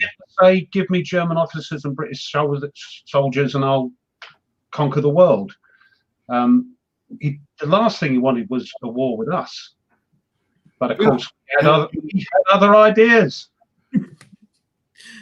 Yeah, go ahead and invade Belgium again. Yeah, that was a smart choice the first time it was done, and the second time was even smart. Yeah. He's a megalomaniac, and he wanted the world. He didn't want just Europe. So we look at it and go, "Oh, we would just be happy with Europe." Right. No, correct.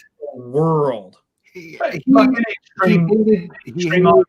communism's the same. He hated communism. Yes, I mean that was, if you read Mein Kampf, that was his number one thing. And so, Stalin and all of his generals should have known that he was coming east, and that should have been, their number one priority, was knowing that Hitler was going to eventually come east. But I kind of look at Germany as if you put like a bunch of amoebas into a container, right? What ends up happening is the big amoebas find the small amoebas and they just swallow them up and they become bigger, right? So eventually all the small amoebas get swallowed up by the big amoeba. Well, there's one big amoeba, and that was Germany, and they was just swallowing everyone up. The downfall of Germany was when he all of a sudden had to go up against the United States, Great Britain, and the Soviet Union all at the same time. And his What? He was told not to do that too. Many times. Hitler said, "Don't do this." And he's like, "Nope, we're going to do it." Ego. I'm telling you, it is ego. Yeah. They told you not to do it. You're going to do it if you have an ego. And also you have the I don't with Hitler, I don't think it was an ego. Okay. He grew up in an era where he trained himself to hate communism.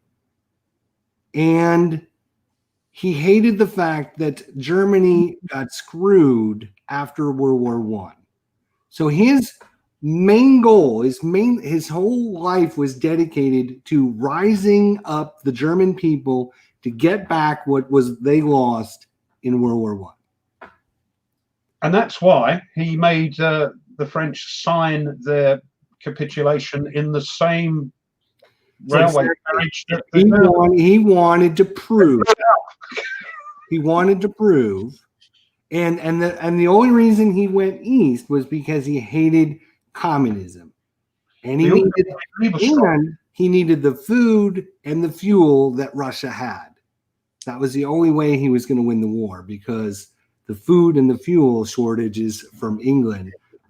Up until Barbarossa, 73% of the oil that Germany needed was given to them, or not given to them, but bought from the Soviet Union. So he needed that oil. Just take it over. I'm sorry? Why are we buying this when we can just take it over? Exactly. Yeah. It was. Yeah, lots of what ifs. Yeah, it's. I mean, that's the fun part about. That's the fun part. Your own thoughts and opinions. And I think somebody had said that's one thing about fun about our hobby is we can do different things and try different ways of going about things, and that to me that's the most interesting part is getting these battles, seeing how they ended, and then which most of us know how certain battles ended anyways, but what could we have done differently if we need to? Yeah, that's what I like. Set it up and then let's see what happens. Yeah, because you can always take your own thoughts and opinions and change things. And say, well, what if instead of attacking straight on, we tried to flank these units or whatever? What's going to end up? How's that going to change the battle? I mean, every battle for me is winnable or losable based upon the decisions the people make, or the dice throw you get. Well, I'm saying in real life. I mean, your battles are winnable or losable based upon the decisions you make for your battle. In the old days, right back the American Revolution, they fought. What do they do? The battles. They would line up across the field from one another, right? A sort of meeting time as well, normally, wasn't it? There was no strategy. Okay, you're going to stand there. You're going to shoot at us. We're going to stand here. We're going to shoot at you. I'll be right back. Sure. Now, the reason the British had such an advantage was the British had trained soldiers. The Americans were just a bunch of rebels that didn't have any training, didn't have any experience or anything. If you're just going to stand there, right? It's like me going up against Mike Tyson. He's a professional boxer. He's been trained to box.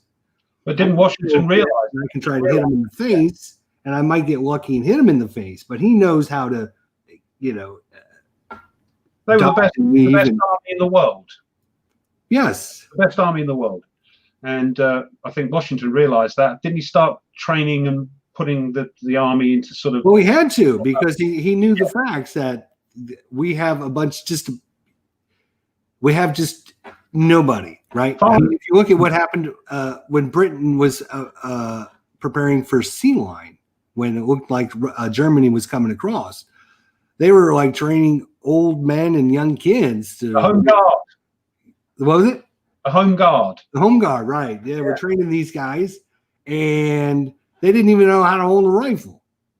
Right? I don't know if you can get British programs over your way, but there's a program. It was made in the late 60s and 70s and very popular, called Dad's Army. Dad's Army. Okay. And it's about the Home Guard and about the inefficiencies and about the silliness and walking around with pikes and all that sort of and rakes and things, and all the people that were either too old or couldn't get into the regular army because they were a bit dodgy or they had flat feet or something. Dad's Army. That's a very, very funny series. Classic over here. You mentioned Dad's Army, everybody goes, "Oh, Dad's Army," and it's like 50 years old. We don't know what you're talking about. Oh, well, look it up. I'm going to look it up. It's a fun comedy about the Home Guard. Oh, so the people that had to stay home that couldn't. We got Hogan's Heroes. Okay, that's what we have. The main character is a bank manager. Who's like Captain Mannering. He's a bank manager. Yeah, and they get together. He takes it all too seriously and all that, and everybody takes the mick. It's fun. Watch it. See what you think. Well, there you go. Jezza knows all about it. Jezza one. If he's from my part of the world, he will know about it.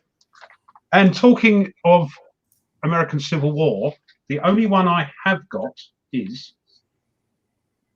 Oh, that's a good system. Blind Swords, Herman Luttman. Yeah, oh, Herman Luttman again. Yeah. And I tell you what, the quality, the map is beautiful. I'm not a big fan. I don't dislike it, but I'm just not a big fan of Rick Barber's maps. I think it's lovely. It's pretty. Yes, I think that's it. I think, oh, it's lovely. And the counters are lovely as well. And yes, I've yet to play. I've played it, but I haven't videoed it yet. And I've had it for quite a while. This was sent to me, actually. And I suppose I should one day do a playthrough. Yeah. Yes, lovely. That's the only one I've got, though. That's a good start.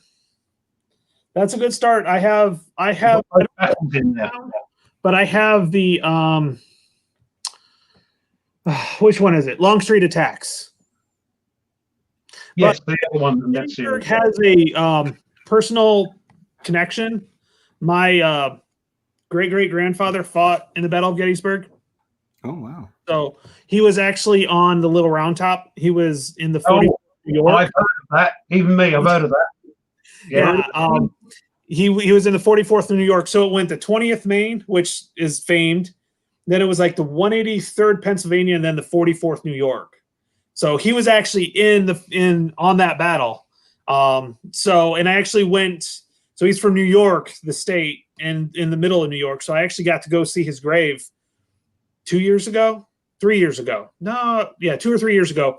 I actually got to go visit his grave, and it's like right there, right at the beginning. It's got all this stuff from the Civil War. He ended up getting, I think he was a lieutenant, but it was one of those, he got injured. He got shot in the neck by a shell.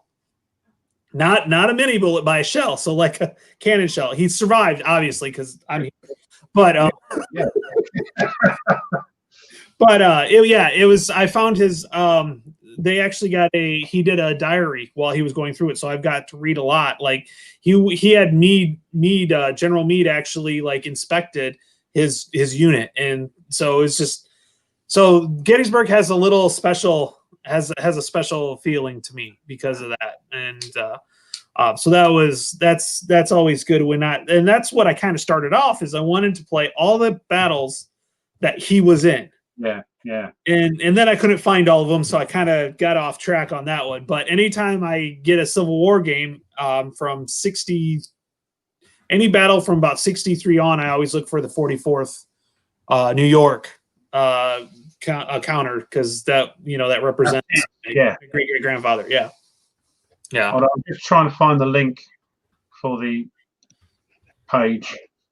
Carry on talking with you presently.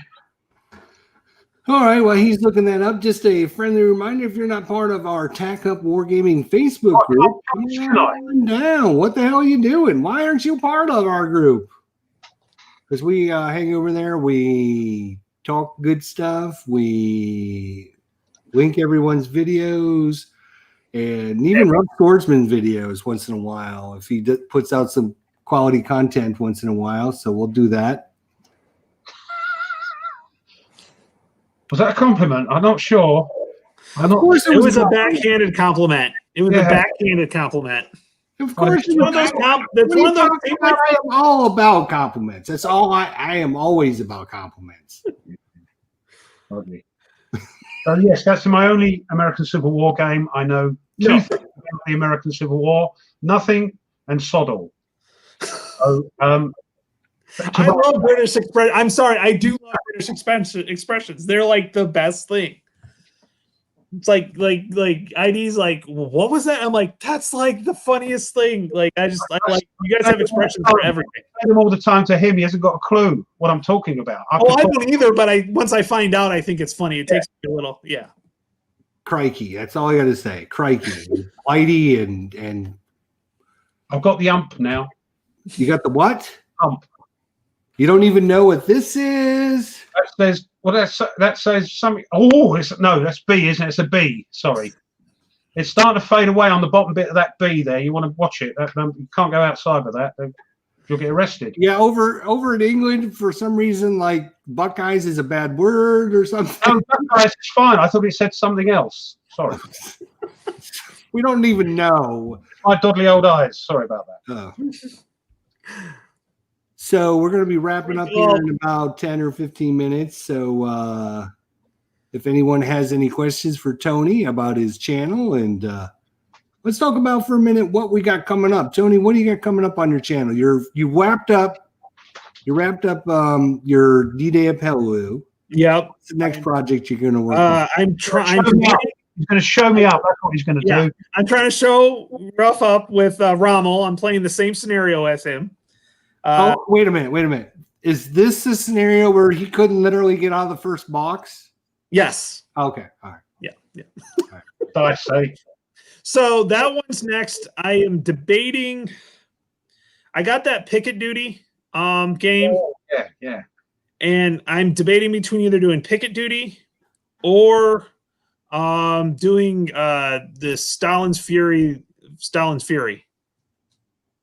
Okay. A couple scenarios from that, or some of the World War 85, a scenario or two from there. I may do both. I may do both. Yeah. I know that Kickstarter bundle was phenomenal. Like literally $80 and you got like $300 worth of crap. It was great. I loved it. And I was glad I got in on that. I think I got in on that on like the last hour or something like that. I was like, oh crap, I need to get into that. I didn't get in on it, but I bought somebody's Kickstarter. Okay. He must have had it less than a week. Thought, nah, it's not for me. And it was unpunched and everything. So I got it. Okay, it wasn't Kickstarter price, but I got it far less. Got it better than, yeah. And I would have to pay now for it. So yeah.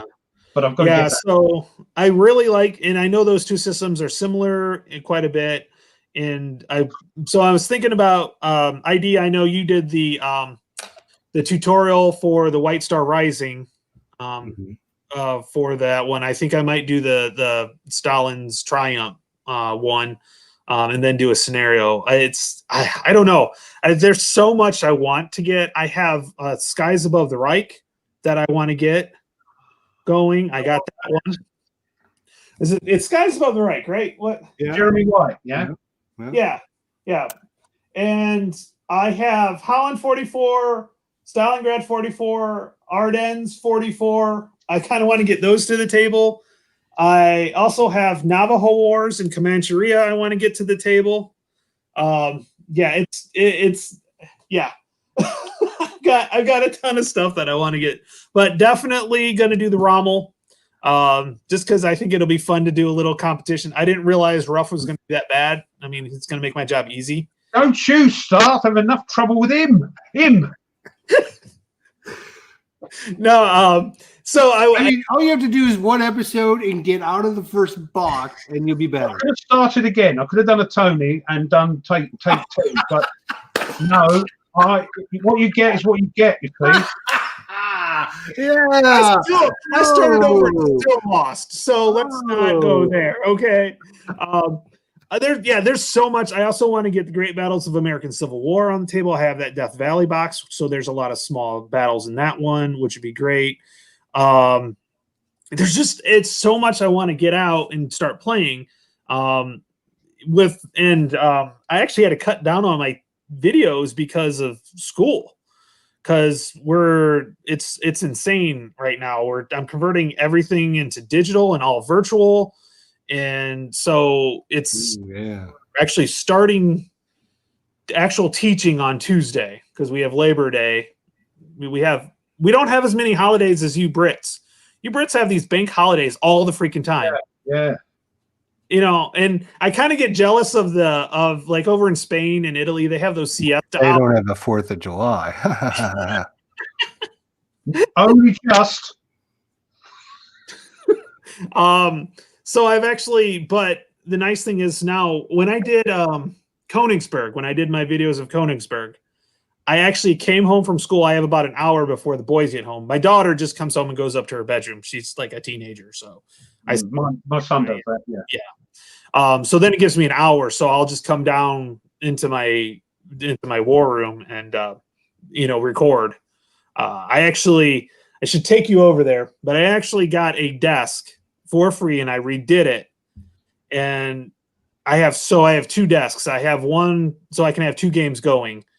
They're not huge. I don't have huge, but it's a pretty decent size. But what's nice is it's the old desks that have the slide out, so I can have like my rules and player aids on one side, my power and tray on the other, and I can just have the maps on across. And it's a pretty deep desk. But I went through and a buddy of mine came over and we refinished it. I painted it, stained it, so it looks really nice. And then I have a smaller table or desk that I used for Peleliu, because I have an extended arm over it, so I can just hook my camera or my phone on and do it that way. Other than that, I have to do the small little tripod thing and just move it around, which I've gotten pretty good at, and it seems to be good. So, yeah, I like that idea. Do you have the Rommel one? ID? Do you have the field? I don't have the Rommel one. No, I don't have a Rommel one. I have. I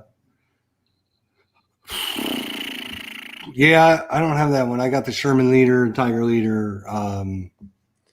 I've got Nimitz coming, and I have Tiger Leader coming from the from when they reprinted those second editions. Yeah, I got those coming through Kickstarter, which theirs are supposed to be here sometime this month. Well, we got another email that there was some kangaroo virus out there in the middle of the jungle, and they couldn't get their stuff printed again. And that's okay. I'm on backlog with my DVG games, so maybe a little bit more time to play. A few more of them might be good. Yeah, because I literally have almost all the Leader series, and I played Israeli Leader, and I played it horribly. You actually did a better job than me, Ruff. I played that scenario, and he's doing a run on that as well at the moment. Yeah, the guy that's he's doing IAF at the moment. It's a great game. I love it. Yeah, it is. The scenario I played, I tried to get rid of the sights instead of just avoiding them. And too much ammunition on getting rid of them instead of waiting until we got over the target. And also, I can't roll worth shit. So if we ever play a game, if it's dice in there, I can't roll. Well, I'll get ones. If I need ones, I'll get sixes. What Ruff? What do you got coming up on your channel? Well, at the moment, I'm still videoing Doolittle Raid, and when that's done, I think most guys and girls want me to do Crowbar. That's fun. That is so much fun. Another one I'm not going to win. You'll be like, oh my God, how am I going to? It's so much fun. It's not hard. But man, it'll irritate the crap out of you because you're get going, and then all of a sudden something will just push you back, and you're like, "Son of a!" And then trying to get up the cliff. Yeah. God, you'll be rolling dice forever trying to get up the. So that's great. And as I say, I just had this turn up. Got this off eBay. Wow. Price. Is that the second edition? I'm not sure. Okay. It was half price. If I might have a crafty open and see. If not, I'll have to get the update kit. But even with that and what I paid for this, it's still less than buying it sort of from a shop. So there's that. After Crowbar, I'm not sure. I don't know whether to do a bit of the old shut up, Men of Iron. Yeah, gotta get that. Or I might open it up and see what the boys and girls would like to see. So, but I've got GTS to play. I've got with your Operation Mercury. I want to play Operation Mercury. Yeah, that's the one I want. I want to do my coin series. I want to do all the coin series like a game just to get them out on the table. You should do one because I was trying to talk Ruff into hooking up and playing one of those on tabletop or something. And yeah, we are, aren't we? Well, I gave you a homework assignment like 3 weeks ago, and I'm still waiting for you to turn it in. You want to do Storm over Arnhem, don't you? Yes? No? I don't know. You didn't make up your mind. I said I'm taking it away. All right, okay. See, you can't argue with him. You can't argue with him. Terrible. I tell you what, narrowed it down. Yeah, to Storm of Iron. And I said, you need to research and find out, what did. game you want to do, if it's part of a series, find out if there's a tabletop simulator module for it, blah, blah, blah. I gave you like suggestions and everything. I did everything. I did everything. I'm not having that. I even narrowed it down, and then I said, okay, let's play. And I even gave you. I said, let's play Pazagorian. Right? I said, no. I don't want to do that one. The last one you said it's complicated for me, and I think Brenton loses that one. Not use the word complicated, but you said the last email you sent was, oh, have you seen Storm over Arnhem? It looks okay, not many rules. And I went, okay, that's great. There's a tabletop simulator module for it and everything. So yeah, I thought that's what we were doing. Oh, okay. Well, then that's what we're doing. Yeah. Hey, Bleacher Bums Gaming's here just at the end. Typical. He shows up at the last minute, So yeah. Okay. But no, the coin, yeah. You should be getting into a coin game. Yeah, yeah. So I think after the Rommel, I'll do a coin game. I think that's what I'll do. And I'll probably which one? I don't know if I want to do it in order. I may do Cuba Libre first just because it's the smaller and the easier one. So anybody that wants to kind of get a good idea of how they play. It's shorter too. There's how many episodes? I want to try. I want to try again. Never. Yeah, they're fun. I really like them. They're just, but I like everything. Are they card driven or are they card assisted? Yeah, the card driven. Yep. Yeah. So there's just so many choices with it, and that's kind of fun part is like, okay, what do I do here? Do I not? There's somebody that's another YouTuber. His name's Jeremy Antley. Is playing Fire in the Lake. And doing a phenomenal job with that. So. Back after many years. Yeah. Yeah. He finally he said he got a new computer and everything, but yeah, I watched him previously, and then when he started doing this one, I was like, oh, sweet. Because I love that Fire in the Lake is just a phenomenal game. It's probably my top one of the coin system, but I haven't played them all. I've only played a few, but ones I have played, that one's really good.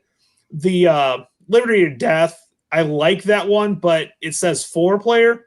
It's really a 2-player. You have to be the Indian and the or the Native Americans and the Brits and then the French and the U.S. They're 4 factions, but I want to try it out, and I think that's the way it should be played, is more of a 2-player with one person having one of those two factions or those 2 factions. So, yeah.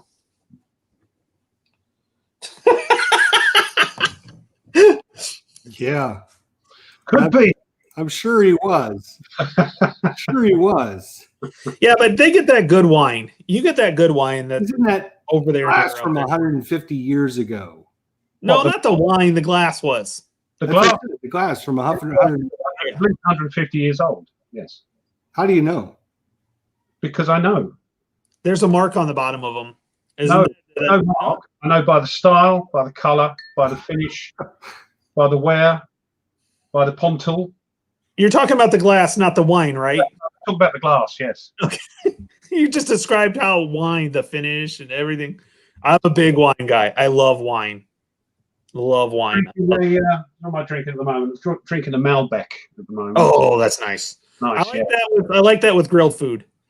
Malbec's with or without. It makes no difference to me. I do like a glass of wine on the Saturday night. So yeah, I had my beer, so we're good. All right. Any last questions for our esteemed panel of wonderful gentlemen? If anybody has any last questions, you can answer my question before we go. Oh yeah, you were going to ask a question. Yeah. What other interests do you guys have outside of wargaming? Fishing now. That's new for me, though. I've started fishing. and reading. I'm a big mystery novel. I love reading mystery novels. I actually have written one too as well. Yeah? Has it been published? No, I'm embarrassed on it. Oh, yeah. I put it out on Amazon as a self-published, and like I got decent reviews, but yeah, it was fun. I enjoyed it, and I truly believe everybody has one novel in them. They just don't have two. I tried to start a second one, and it just did not go well. So really, yeah, maybe we should buy your little book, and then every week we could read off a chapter to everyone. no, it's crap writing. It's crap writing. But That's what we should do. Yeah, you should get it self-published, can't you? So do that and sell it. We'd have a copy. Yeah. All the boys and girls will have one. Yeah. You should tell your students to buy it at school. It's part of their homework assignment. You have to buy my book. This is your new step. Buy my book. I should have said something. No. Oh yeah. I'm actually proud that I wrote over 150,000 words. So yeah, I was proud of that. I would like to get said more than 150,000 words. So what? I think you said more than 150,000. Oh yeah, I'm a talker. I'm a teacher. What do you expect? Wow. Man, and don't get me off on tangents. My students know how to do that to me. 150,000 words. I'm like that when I teach. Yeah. So, what sort of fishing? Fresh or steam? Steam. What fishing do you do? Fresh? Oh, freshwater. Yeah, Fresh lake fishing. Steam? Yeah, sea. Oh, sea. Fresh or sea. Yeah, I live in the Great Lakes region. I'm in the Great Lakes region. So now ID could probably go like 5 minutes out of his house and he's at the ocean. I don't know exactly where in Florida. I'm about 10 minutes from the ocean. Yeah. Yeah. I could do both. But he can't have a basement to put all his. Literally, if I opened that curtain right there, you would see a pond behind our house, and we've caught some really. I wonder if I don't know if I have my picture of my bass I caught out of there. Oh. We caught some pretty good sized bass out of there, out of the pond. Yeah, so that's actually new for me. I've actually just started. We have friends at lake, and we went up to their lake house last year. And I started fishing with them, and then so that's a rabbit hole that I've been going down, which is not cheap either. I seem to pick. Yeah. The other thing I do is I cycle. I've done a few century rides. So, what do you do, Ruff? I'm going to ask you next. My question. He doesn't have time. He's got all the work. He's got all those games now. I don't have time, really. Yeah, I don't. Do you want to have a think? All right, I don't really do much. A little bit of fish. I do a little bit of a lot of things. Like we go to the beach, a little bit of fishing, a little bit of sightseeing, a little bit of traveling. That's about it. That's all right. That's cool. Me, I'm a musician. I teach guitar and a vocal coach. I teach science and math. Is he nodding off? What? No, OG just put a this is what the OG just said. What? Hobby.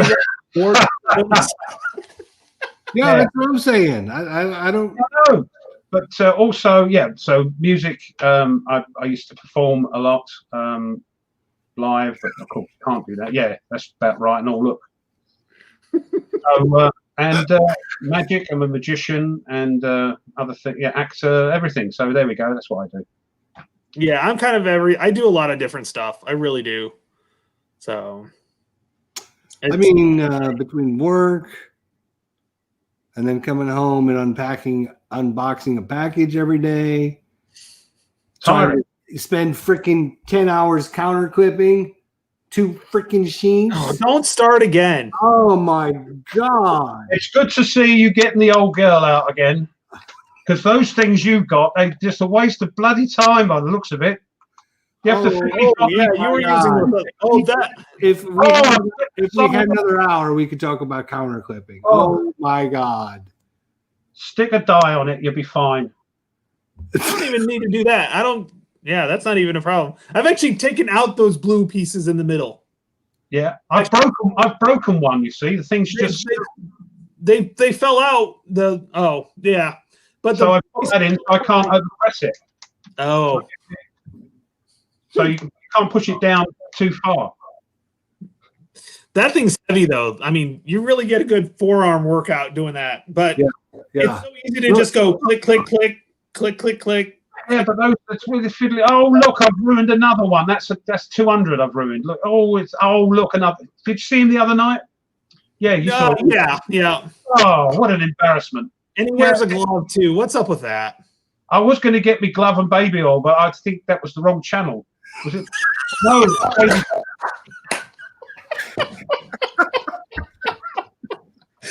can't believe it. I can't believe when I turned it on watching his screen. Don't bother clicking, it'll drive you nuts. There you go. Amen, Jezza. Hey, no, the counter. I have literally screwed up because I wanted to get a game out. I wanted to play it so badly. I didn't clip it. And I ended up messing my counters up all over the place because trying to move them around, they would catch on stuff. So yeah, no, I counter clip everything now. As much as sometimes I don't want to because I want to get the game on the board, I will take the time and counter clip because I've had those little sprues at this on the corners. They can mess up everything. Yeah. It was good to see you get the old girl out again. It really was. Yeah. And well, that's the thing. The other ones that he was using, I've heard that they do have issues. They don't clip very well or something like that. I have never had a problem with. I have the same thing you do, the same one you do, Ralph. Although I bought the 2.5 and I use it on everything. And you've also got the neck. Yeah. So, yeah. See, I've heard horror stories about that. Is that like a counter? No, I thought there was a counter stuck in it. No. Yeah, I don't have the other ones. I just have a 2.5, and I use it on all my counters. This one, or you got the big one? I got the big one. The one that literally takes like. No. This is a 2.5 clip. Yeah, I 2.5 works on all of them. Half inch, everything. Yeah. Yep. Everybody's like, do I get the 2 or the 3? And everybody's like, well, I use the 2 for. I'm like, no. 5 works on all of them. That's it. If you want to have arms like Popeye, you just keep using that. And according to Jezza, I look like Popeye. Thank you very much, Jezza. Love you too. I missed that one. Yeah, I bet you did. I didn't.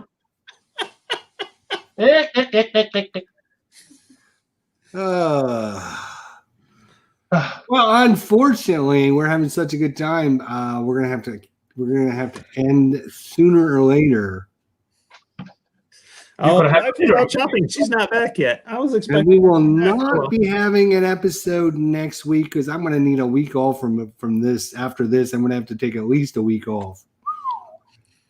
Wow. What are you saying? What's he saying, Tony? I think he's insulting us and saying he can't. I need at least a week to just get back to normal. Get back to normal. You guys are a full-time job. I swear. I think what we're going to do, if you're going to have the week off, I think me and Tony are going to do a stream, and I'll just let Tony talk. I mean, that's basically what we did tonight. We invited. We got to say a couple words. I mean, in between is rambling on and on and on and on and on and on and on. And the only time we got to talk is when we mute him. We got to literally mute him so we can talk. Right? He hasn't. Sorry, Chester. He wasn't talking about me, Popeye. Oh, really? Who was he talking about? About you. What?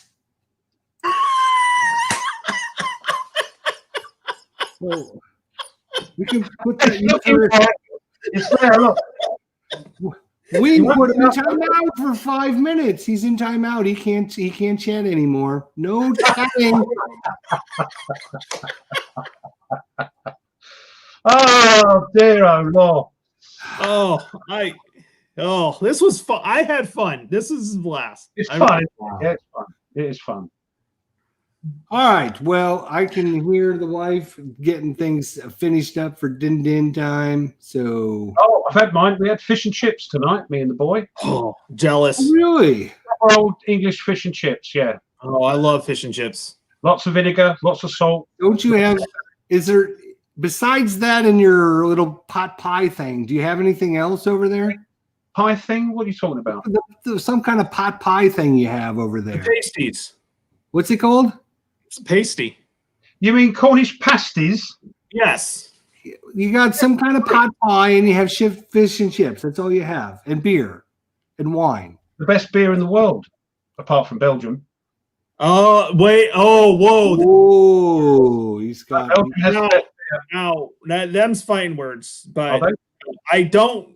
Oh, yours look the same. Yes, beer is great, but I won't say the best. But I will tell you, I'm a Scotch ale fan. Sorry? I'm a Scotch ale fan. I love Scotch ales. Scotch ale's fine if you like weak stuff. That's fine. Oh, Of course, that's right, isn't it? Yes, yeah. What, the 3 shilling stuff? Yeah, yeah, that's fine. That's See? fine. See, I'm telling you, Tony. Well done. What? Try doing that for 2 weeks in a row, man. Good Lord. It's embarrassing. by the way, Heathwell, I've heard that about my laugh before. By the way, that's yeah. And I honestly have not laughed that hard in a long time. I'll be honest. You can see how stressed I looked in that photo, can't you? Because I was on my own with him. Well, he wrote "crikey" on your forehead. I know he does. Yeah, he writes crikey everywhere. He thinks that's, you know, I do say it a lot. I say crikey and good grief a lot. And but then didn't what's his name say good grief? The cartoon Charlie Brown. Charlie Brown, yeah. Yeah. Well, I say a lot of other Anglo-Saxon words as well, but I can't repeat them here. One of them sounds like the first word on your T-shirt, ID Jester. Buckeye? The first bit, yes. The first bit. Yeah, yeah. I should have worn my Muck Fishigan shirt. Yeah. All right. Well, I have got to go. These guys are driving me crazy. I can't help it anymore. We got to go. So thanks, everyone, for coming on by. Thank you, guys. Thanks. I enjoyed it. Have a good one. Thanks, guys, everybody. Thanks for putting up with us. Bye.